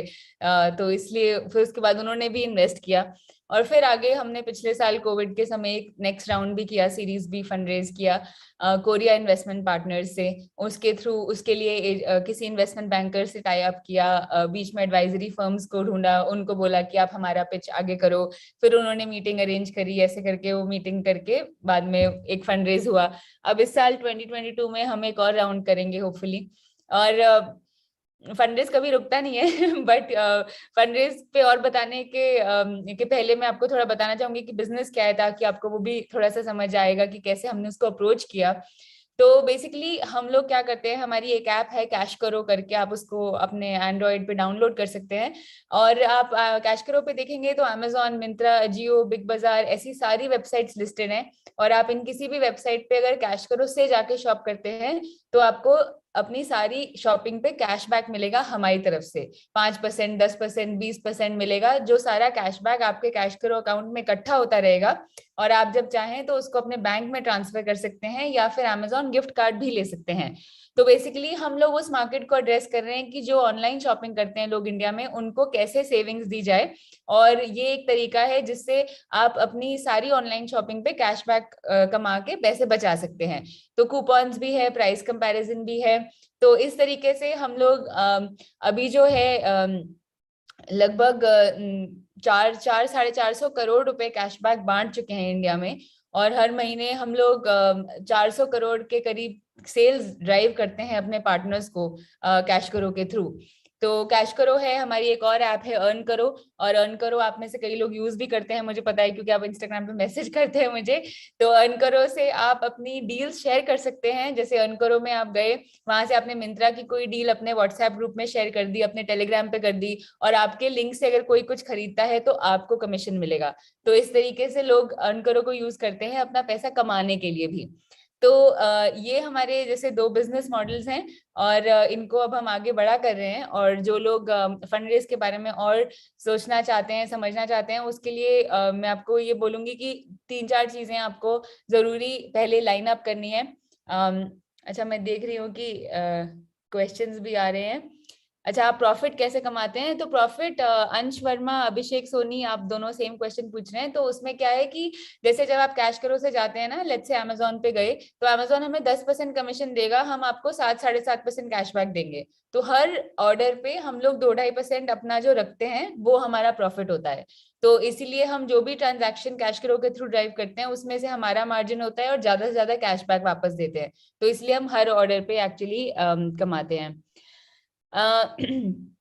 ओके, दिव्यांशी एंड मिनी उन्होंने पूछा है Swati, I think we can take the questions towards the end. I think you can complete what you were saying, and then we can, in the meantime, we can glance through the questions and compare them. ठीक है या actually मैं कई बार Instagram live करती हूँ ना, तो साथ साथ मुझे आदत होगी उनको देखने की काफी सारे आते रहते क्वेश्चंस। तो ठीक है, तो जो लोग फंडरेज के बारे में सोच रहे हैं, सबसे पहली चीज आपको फंडरेज के लिए क्या सोचना है कि आपको एक इन्वेस्टर डेक बनाना है। इन्वेस्टर डेक किसको कहते हैं? एक प्रेजेंटेशन को। कि जैसे अगर आप कभी अगर हमें ईमेल करें और बोलें कि मैम, कई मुझे लोग मैसेज भी करते हैं, ma'am will you invest in my startup, तो वो बस इतना लिखते हैं, ठीक है। तो अब आप सोचो कि आप ऐसे मैसेजेस किसी को भेजोगे, ma'am will you invest in my startup, तो किसी को क्या पता कि क्या स्टार्टअप है, क्या विजन है, क्या नंबर्स हैं, उनको ये सब नहीं पता। तो इसलिए आपको 2 चीजें बनानी है, एक टीजर बनाना है और एक इन्वेस्टर डेक बनाना है। टीजर का मतलब कि कोई एक पेज की समरी होनी चाहिए आपके बिजनेस के बारे में कि बिजनेस क्या है, क्या करता है, टीम में कौन है, अभी तक आपने क्या किया है, आगे क्या प्लान है, क्या कुछ आपने पायलट किया है कि जैसे अगर आपने कुछ सर्विस लॉन्च करी, कितने लोगों ने यूज किया, क्या उसकी ट्रैक्शन है, ताकि लोगों को लगे कि हाँ ये एक इंटरेस्टिंग बिजनेस ऑलरेडी शुरू हो चुका है। और साथ में उसके अंदर कुछ आप ये भी लिखें कि आपको क्या लगता है कि कितना बड़ा हो सकता है ये। इस जैसे बिजनेसेस क्या बाहर हैं, कोई यूएस में है, चाइना में है, यूके में, कहीं और ऐसे हैं जो लोगों को कॉन्फिडेंस मिले कि हाँ ये तो वहां पे भी कितना अच्छा चल रहा है, इंडिया में भी अच्छा चलेगा। तो ऐसा करके आपको एक टीजर बनाना है। उसके बाद आपको एक इन्वेस्टर डेक बनाना है। इन्वेस्टर डेक जो है वो एक थोड़ी लंबी प्रेजेंटेशन होती है, जो लगभग 8-10 स्लाइड्स हो सकती हैं उसके अंदर। और उसके अंदर आप अपने इन्वेस्टर डेक में पहले शुरू करें कि आप किस मार्केट के बारे में बात कर रहे हैं। जैसे जब मैं कैश करो का डेक बनाती हूँ तो मैं फर्स्ट स्लाइड ये डालती हूँ कि इंडिया की ई कॉमर्स मार्केट कितनी बड़ी है। अभी उसके अंदर 150 मिलियन लोग शॉप कर रहे हैं, अभी ये नंबर 400 मिलियन हो जाएगा। इंडिया में कितने इंटरनेट कनेक्शन है, इंडिया में कितनी रिटेल मार्केट है, कितनी ग्रोथ है D2C सेगमेंट में। ऐसे करके एक मार्केट साइज के बारे में हम पहली स्लाइड बनाते हैं। उसके बाद नेक्स्ट स्लाइड होनी चाहिए कि आपका बिजनेस क्या करता है। उस बिजनेस में हमने जैसे हम कैश करो के बारे में बताते हैं कि कैश करो ऐसे चलता है कि ये सारे रिटेलर्स के साथ हमने टाई अप किया, इसमें से ये हम कैशबैक देते हैं, यूजर कैशबैक कमाता है। तो ये हो गया। उसके बाद हम बताते हैं कि अभी तक की हमारी ट्रैक्शन क्या है, कि हमने हर महीने कितना रेवेन्यू कमाया, हमारे हर महीने कितने यूजर्स आए साइट पे, कितने लोगों ने हमारी ऐप को यूज किया, कितने लोग वापस आते हैं। तो इस तरीके के आपको अपने प्रोडक्ट के बारे में बताना है।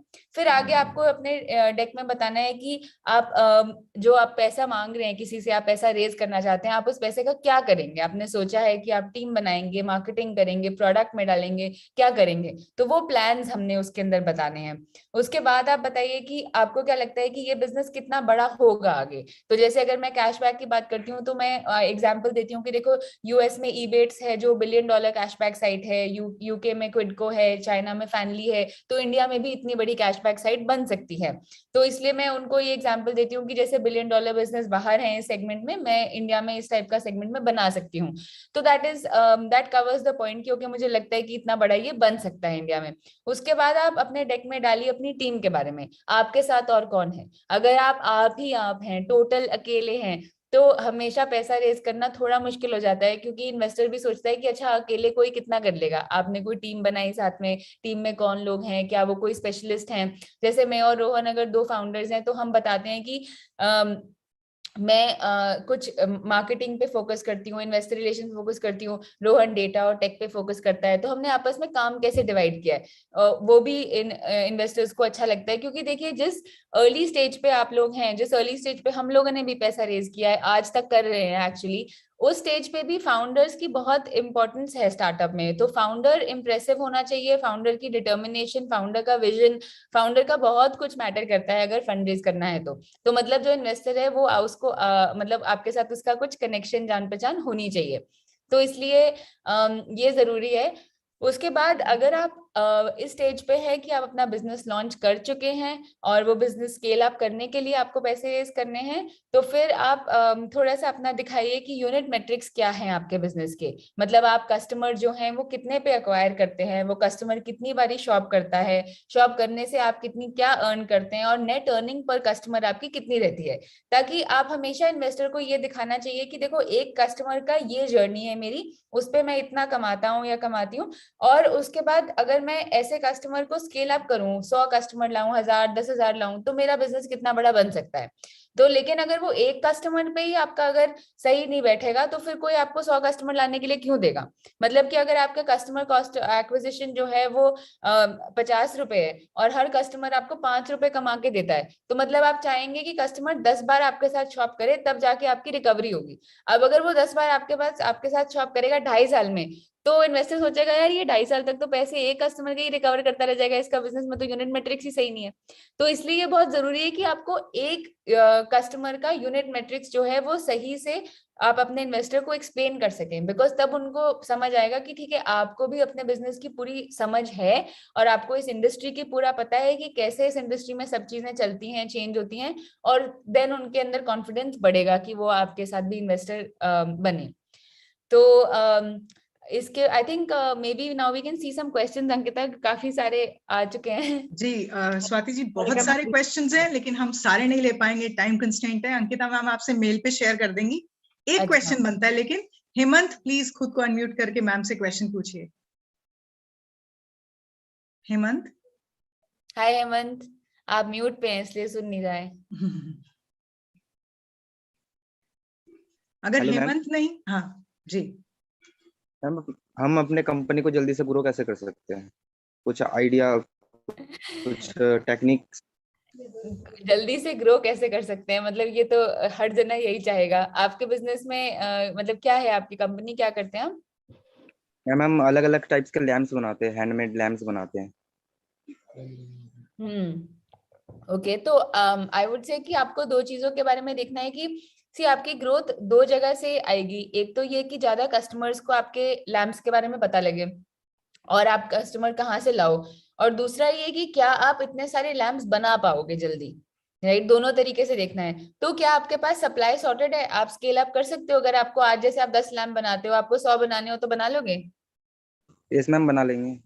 ठीक है, तो मतलब आपका सप्लाई सॉर्टेड है। तो आपको डिमांड में देखना है कि हम कहाँ से लाएं फिर। तो अब आपको देखना है कि अगर लैम्प्स है फॉर एग्जांपल, क्या उसके लिए आप गूगल पे देख सकते हैं कि अगर एड्स चलाएं कि लोग सर्च करते हैं लैम्प तो क्या होगा। आप क्या अमेजोन पे बेच सकते हो, डिफरेंट मार्केट प्लेसेस पे, क्या आप डिफरेंट रिटेलर्स के साथ टाई अप कर सकते हो। इस तरीके का आपको एक ओमनी चैनल स्ट्रेटेजी बनानी पड़ेगी जिसके अंदर ऑफलाइन ऑनलाइन दोनों चीजें पार्टिसिपेट कर सकें। तो आई एम श्योर आप ऐसा कुछ अभी करते होगे कि नहीं? आप अभी कर रहे हैं हम। तो यही सब आई थिंक ऑनलाइन को आपको बेसिकली और यूज करना होगा और मार्केट प्लेसेस को और ज्यादा लेवरेज करो। पेपरफ्राई वगैरह जगहों पे भी जो फर्नीचर शॉप्स हैं उन पे ज्यादा करना, अमेजोन पे ज्यादा करना। आप ये भी एक्सप्लोर कर सकते हो कि अमेजोन पे अगर आप एडवर्टाइजमेंट लिस्टिंग की पेमेंट करो तो क्या उससे आपको बेटर रिजल्ट आएगा। So, मैम बहुत सारे इंटरेस्टिंग क्वेश्चंस हैं और मेरा मन कर रहा है सभी पूछ लूं, बट क्या करूं। स्नेहा को इनवाइट करूंगी, वो खुद को अनम्यूट करके आपसे नेक्स्ट क्वेश्चन पूछें। Hello, good evening ma'am. Hi Sneha. Ma'am, मैं आपसे पूछना चाहूंगी कि how do you build a successful customer base? See customer base जो है वो जैसे अभी मैं बता रही थी हेमंत को, एक तो एक्विजिशन पे है कि आप अपनी एक्विजिशन कैसे स्केल अप कर सकते हो, कैसे ज्यादा से ज्यादा कस्टमर्स को आपके बारे में पता लगे। बट उसके बाद सक्सेसफुल कस्टमर बेस बिल्ड करने के लिए उनका रिटेंशन बहुत जरूरी है। तो इसलिए आपको अपने बिजनेस में देखना है कि उनकी जर्नी कैसी है, कैसे ज्यादा से ज्यादा कस्टमर्स को रिटेन करें, उनको उनके साथ सर्वेस करिए कि उनको क्या प्रॉब्लम आ रही है, वो क्यों वापस नहीं आ रहे। एंड मेरे हिसाब से कस्टमर रिटेन करने के लिए प्रोडक्ट सही होना बहुत जरूरी है। तो इसलिए आपका जो भी बिजनेस है आप उसमें प्रोडक्ट में जाके ज्यादा से ज्यादा इनोवेशन करिए कि उसी से कस्टमर्स रिटेन होंगे और वापस आएंगे मेरे हिसाब से। Thank you very much ma'am. Thank you Swati ji, आपने इतनी अच्छी प्रेजेंटेशन दी है कि क्वेश्चंस की झड़ी लग गई है। और अंकिता मैम, ये अब आपकी जिम्मेदारी है कि आप सभी क्वेश्चंस के आंसर्स हमारे बच्चों के लिए जरूर लेके आएंगे। ईमेल में इतने सारे आंसर करना बहुत मुश्किल है, अभी पूछ लो। और अभी तो 12 मिनट है, बहुत है। तो मैम एक और मास्टर क्लास करेंगे एक्सक्लूसिवली क्वेश्चन आंसर के लिए। Thank you so much. Maybe we can organize another session. जी, thank you so much. So अभी हमारी पार्टी चल रही है। आज तो मतलब क्या दिन है, कैसे कैसे डिग्निटरीज आ रहे हैं और कैसे हमारी हौसला अफजाई कर रहे हैं। It's amazing.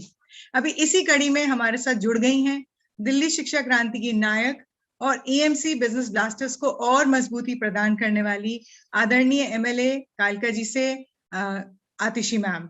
सो अब मैं मैम को इनवाइट करूंगी कि वह भी अपने जोशीले शब्दों से इस पूरी गैदरिंग को और भी एंथ्यूज कर दें, हमारा हौसला और भी बढ़ा दें। आतिशी ma'am. So good afternoon everyone. Thank you Monica ji, thank you Sapna, thank you Ankita for organizing this. और शुरू करने से पहले तो I must say कि मैं पिछले आधे पौने घंटे से बिल्कुल अपने Zoom से glued हूँ, जब से स्वाति और रितेश दोनों को सुन रही हूँ। I think that it has hearing both of them and their experiences. मैं सोच रही थी मैं तो खुद अपना स्टार्टअप नहीं चला रही हूँ, लेकिन फिर भी मुझे तो ऐसा एक्साइटिंग लग रहा था तो जो हमारे सारे स्टूडेंट्स अपना स्टार्टअप चला रहे हैं उनके लिए मेरे ख्याल से स्वाति के भी और रितेश के भी एक्सपीरियंसेस बहुत ही यूजफुल रहे होंगे। तो once again thank you Swati and thank you kind words. आप तो स्टार्टअप से बहुत बड़ी चीजें चला रहे हैं, तो इसलिए we have lots to learn from you. आप तो पूरा देश चला रहे हैं। So thank you so much. And जो सारे स्टूडेंट्स अभी इसको सुन रहे हैं इस यूट्यूब जूम पर भी और यूट्यूब पे भी, आई थिंक मैं तो सबको कंग्रेचुलेट करना चाहूंगी। आई थिंक दैट जो ये बिजनेस ब्लास्टर्स प्रोग्राम के तहत आप लोगों ने अपने आइडियाज को रियलिटी में बदला है, वो बहुत बड़ी चीज है। एंड जो हमारे सारे 3 लाख से ज्यादा बच्चे इस प्रोग्राम में पार्टिसिपेट किए हैं, 51,000 बिजनेस आइडियाज निकल के आए हैं, उसमें से 1000 स्टार्टअप्स को सिलेक्ट किया गया है नेक्स्ट राउंड के लिए। So many congratulations to all of you, not just the 1000 जो सिलेक्ट हुए हैं नेक्स्ट राउंड के लिए, बट ऑल द स्टूडेंट्स जिन्होंने इसमें पार्टिसिपेट किया है। देखिए अपने मैं ये नहीं कह रही कि हिंदी इंग्लिश मैथ्स आसान है, लेकिन Hindi English maths science geography पढ़ने का एक बहुत सेट तरीका है। आपको पता है कि जो किताब में है, जिस तरह के क्वेश्चंस एग्जाम में आने हैं, 5 मार्क्स के क्वेश्चन में 5 पॉइंट लिखने होते हैं, 10 मार्क्स के क्वेश्चन में 10 पॉइंट्स लिखने होते हैं।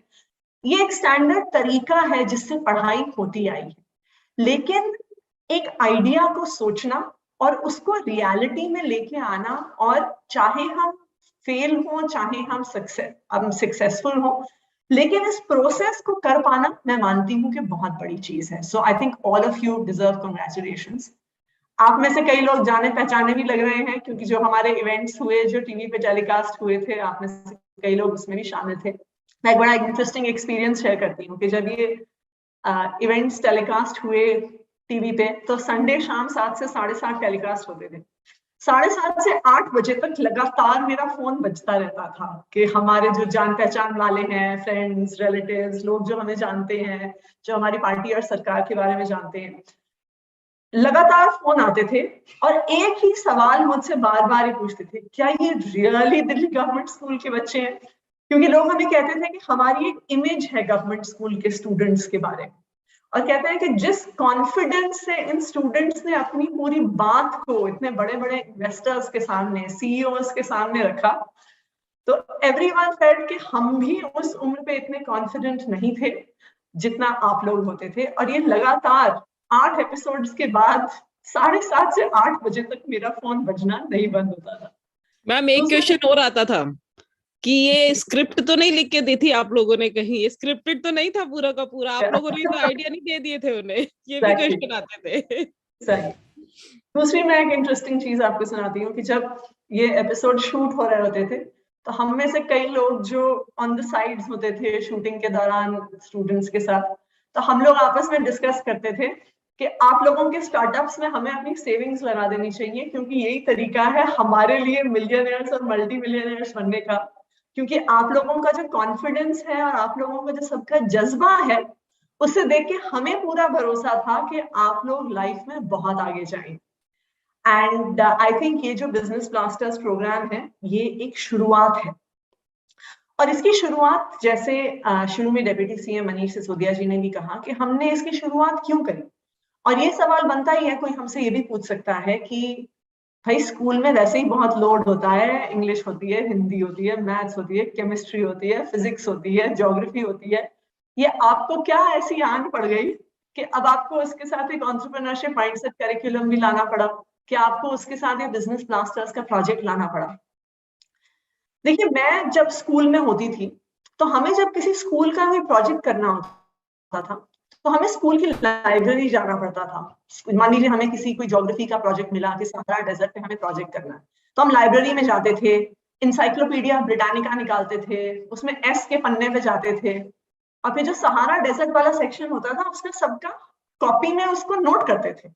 तब फोटोकॉपिंग, जेरोक्स, ये सब भी कुछ नहीं होता था, और उसे नोट करते थे, और फिर अपने प्रोजेक्ट में फाइनली उसको अपने हाथ से लिख के हम वो प्रोजेक्ट बनाते थे। तो ये इंफॉर्मेशन इकट्ठा करना और उसको प्रेजेंट करना एक पूरा हफ्ते 10 दिन का टास्क होता था। अब जो भी स्टूडेंट्स हैं, हर इंसान के हाथ में एक मोबाइल फोन है, तो जो इंफॉर्मेशन इकट्ठा करने के लिए मुझे, जब मैं स्कूल में होती थी, हफ्ता 10 दिन लगता था, आज आप में से कोई बिल्कुल 10 से 15 सेकंड में उस इंफॉर्मेशन को एक्सेस कर सकते हैं और with in half an hour आप उस इंफॉर्मेशन को कोलेट कर सकते हैं। तो जो बहुत सारी चीजें हम लोगों ने अपने समय में स्कूल में सीखी, उन चीजों की मैं ये मानती हूँ कि आज के यूथ को जरूरत ही नहीं। बहुत सारी इंफॉर्मेशन जो हमारे अलग अलग सब्जेक्ट्स में हम पढ़ते हैं, वो सब इंफॉर्मेशन आज के दिन में गूगल पे ऑनलाइन बहुत आसानी से अवेलेबल है। तो इसलिए और भी जरूरी हो जाता है कि हमें स्टूडेंट्स को आने वाली जिंदगी के लिए रेडी करना है।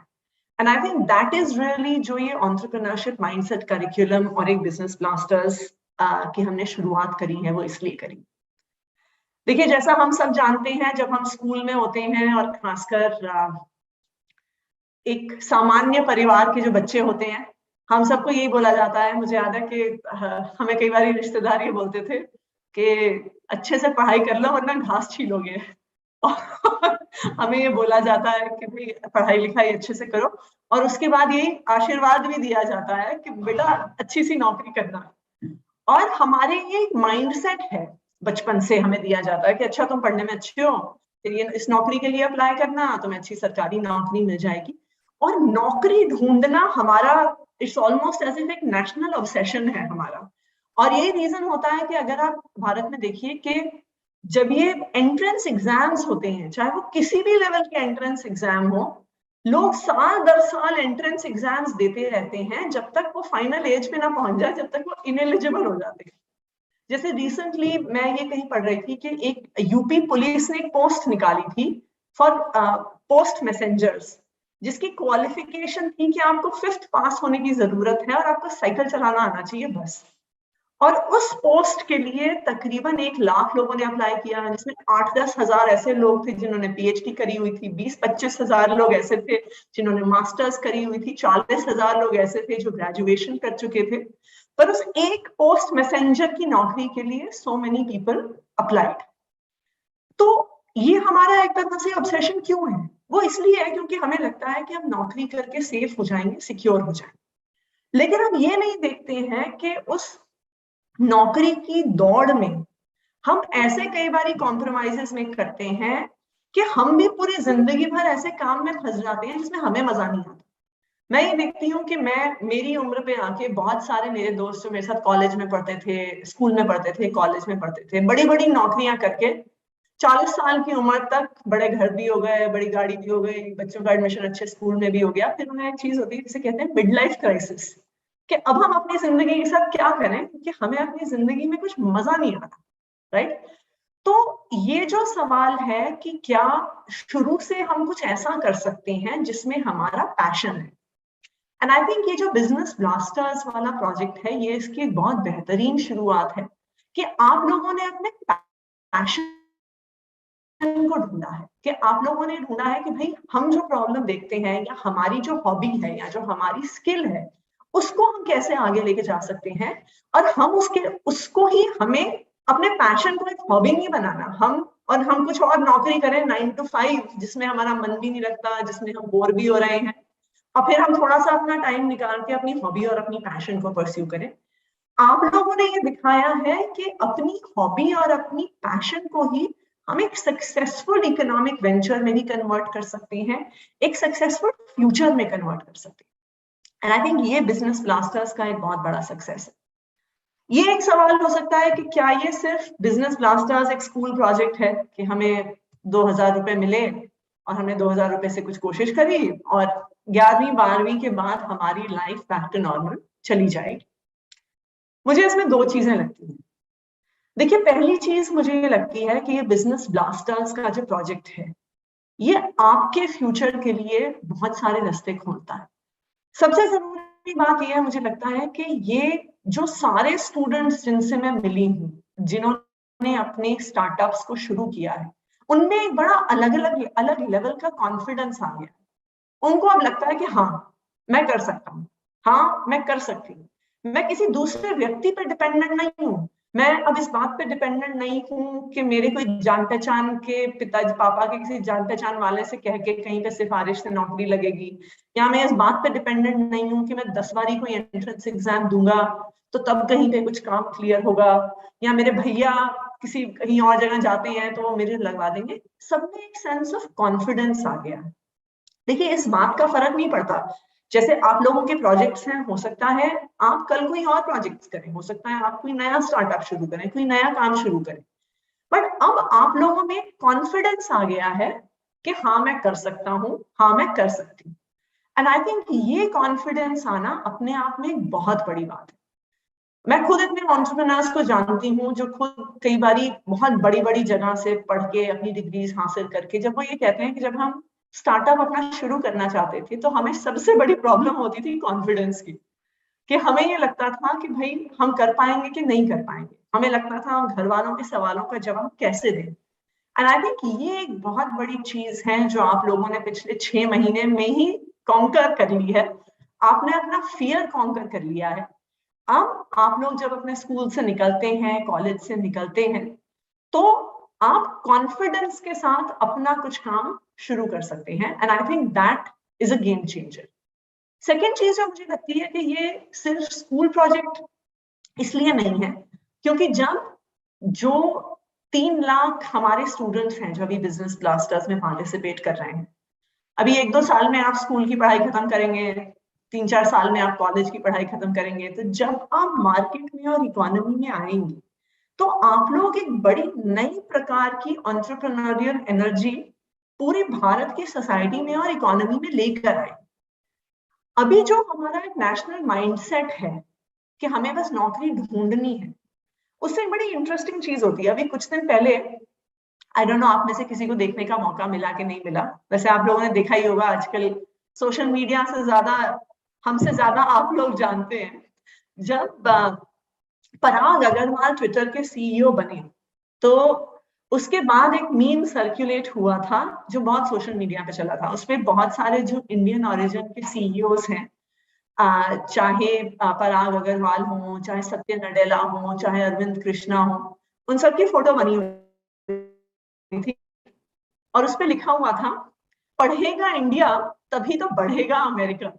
एंड वो क्यों लिखा था? वो इसलिए लिखा था क्योंकि आज दुनिया की बहुत सारी बड़ी बड़ी कंपनीज को इंडियंस हेड करते हैं, चाहे गूगल हो, चाहे माइक्रोसॉफ्ट हो, चाहे पेप्सी हो, चाहे दुनिया की सबसे well known perfume company Chanel हो, इन सबके सीईओज इंडियन लोग हैं। लेकिन तो इसका मतलब ये है कि हमारे देश में टैलेंट तो बहुत है, टैलेंट की कोई कमी नहीं है, लेकिन हमारे जो ये एक्सट्रीमली टैलेंटेड लोग हमारे एजुकेशन सिस्टम से निकल के आते हैं यूएस की, यूरोप की, इंग्लैंड की बड़ी बड़ी कंपनियों में काम करते हैं। जैसे स्वाति भी अभी बता रही थी कि वो लंदन में नौकरी करती थी, एंड तो वो इन कंपनीज में काम करते हैं और उससे क्या होता है, उससे इंग्लैंड की इकोनॉमी ग्रो होती है, उससे कनाडा की इकोनॉमी ग्रो होती है, उससे यूएस की इकोनॉमी ग्रो होती है, लेकिन उससे इंडिया की इकोनॉमी नहीं ग्रो होती और इंडिया में डेवलपमेंट नहीं होता। पर आई थिंक कि एक बार जो हमारे 3 लाख स्टूडेंट्स जो बिजनेस ब्लास्टर्स में से निकल के आएंगे, जब आप लोग इकोनॉमी का हिस्सा बनते हैं, तो मेरा ऐसा 100% भरोसा है कि एकदम से पूरी इंडिया की इकोनॉमी में एक बूम आएगा। और जो हम बात करते हैं कि भारत दुनिया का नंबर 1 देश होना चाहिए, आप ही लोग हैं जो इंडिया की इस इकोनॉमिक ग्रोथ में इंडिया को एक नंबर 1 कंट्री बनाने में बहुत बड़ी भूमिका निभाएंगे। सो ये जो बिजनेस ब्लास्टर्स प्रोग्राम जिसके आप हिस्सा है, ये सिर्फ आपका एक स्कूल प्रोजेक्ट नहीं है, ये आपके लिए फ्यूचर के लिए एक रास्ता बनाने का तरीका है। और मैं ये मानती हूँ कि हमारे देश का भी फ्यूचर बनाने का और निखारने का एक बहुत जरूरी तरीका है। तो once again all the best to all of you. हम लोग यहाँ पे हमेशा अवेलेबल हैं आप लोगों के साथ, किसी भी प्रकार का आपको सपोर्ट चाहिए इन अपने स्टार्टअप्स को आगे लेके जाने में। And I am sure that आपको स्वाति, रितेश जी जैसे बढ़िया और शानदार मेंटर्स अवेलेबल होंगे सपोर्ट के लिए, आपको सिखाने के। Thank you so much and all the best. Thank you so much, ma'am. On behalf of the students, I assure you that we will fulfill all these dreams. सिर्फ confidence नहीं बढ़ा ma'am, decision making capacity भी बहुत बढ़ गई है, कोई भी वापस नहीं जाना चाहता अब नौकरी करने के लिए। Thank you so much. मैं एक बार फिर से रितेश सर का और स्वाति मैम का भी बहुत बहुत आभार व्यक्त करती हूँ। Swati ma'am, we will look forward to another session with you. Ritesh sir आपके साथ भी, क्योंकि हमारे बहुत क्वेश्चंस रह गए and we must engage you. Swati ma'am, thank you so much for your precious time. And Ritesh sir, a big thank you to you as well. So अभी हम closing की ओर बढ़ते हैं. काश ये सेशन हम और चला पाते. This is so interesting and engaging. हमारे बच्चों के बहुत सारे सवाल हैं, उमड़ रहे हैं, बट हम उनको लेते रहेंगे, ये प्रॉमिस है आप सभी से. मैं एक बार कुछ गाइडलाइंस शेयर करना चाहती हूँ. कुछ पॉइंटर्स हैं सभी बच्चों के लिए. अभी ये पॉइंटर्स जो 1000 teams, best teams second round में आई हैं, उनके लिए हैं. पहली बात, आप सभी को एक एक बिजनेस कोच दिए जाएंगे जो आपको इस पड़ाव से आगे बढ़ने में मदद करेंगे. हर टीम के लिए इंडिविजुअली एक बिजनेस कोच होंगे और वो आपको बहुत सपोर्ट करेंगे, हेल्प करेंगे. पूरी टीम तो है ही आपके साथ. उसके अलावा आपको एक किट भी दी जाएगी जिसमें कुछ चुने हुए टॉपिक्स पर वर्कशीट्स होंगी. ये वर्कशीट्स आप करेंगे तो आपको और हेल्प मिलेगी अपने स्टार्टअप को बेहतर बनाने में और भी उसको नए तरीके से करने में. तो आई होप कि आप उस किट को लेकर यूज जरूर करेंगे. ये सब चीजें आपके स्कूल तक पहुंच जाएंगी. इंस्ट्रक्शंस भी आपसे दोबारा शेयर की जाएंगी. सो एक बार फिर से मैं बिजनेस ब्लास्टर्स में पार्टिसिपेट करने वाले सभी बच्चों को, चाहे वो हमारे साथ जूम कॉल पे हैं या वो हमारे साथ यूट्यूब लाइव पे हैं, बहुत बहुत बधाई देती हूँ इस साहसिक कदम के लिए. आपने एक पहल की है, एक शुरुआत की है नौकरी पाने के माइंडसेट को बदलने की. इसमें हिम्मत से आगे बढ़िएगा और इस सपने को पूरा करके दिखाइएगा.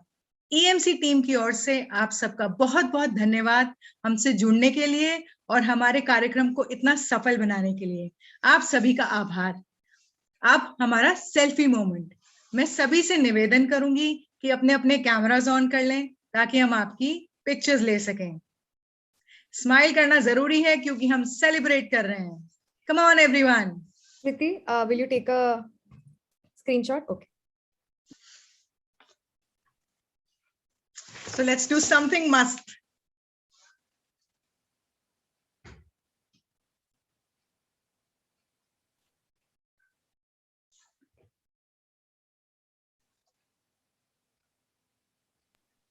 Okay, done. Okay, over to you, Ankita ma'am. Yeah, we can end the call. Thank you everyone. आप लोग कॉल से ड्रॉप हो सकते हो. Thank you so much for joining. Thank you Monica ma'am. Thank you EMC team. Thank you students. Thank you Ritesh ji. Thank you everyone. Thank you ma'am. Ankita, मैंने Thank you, ma'am. ID छोड़ दिया है यहाँ पे. ठीक है. @swati db. Thank you ma'am. तो जरूरत हो वहाँ पे मैसेज कर सकते.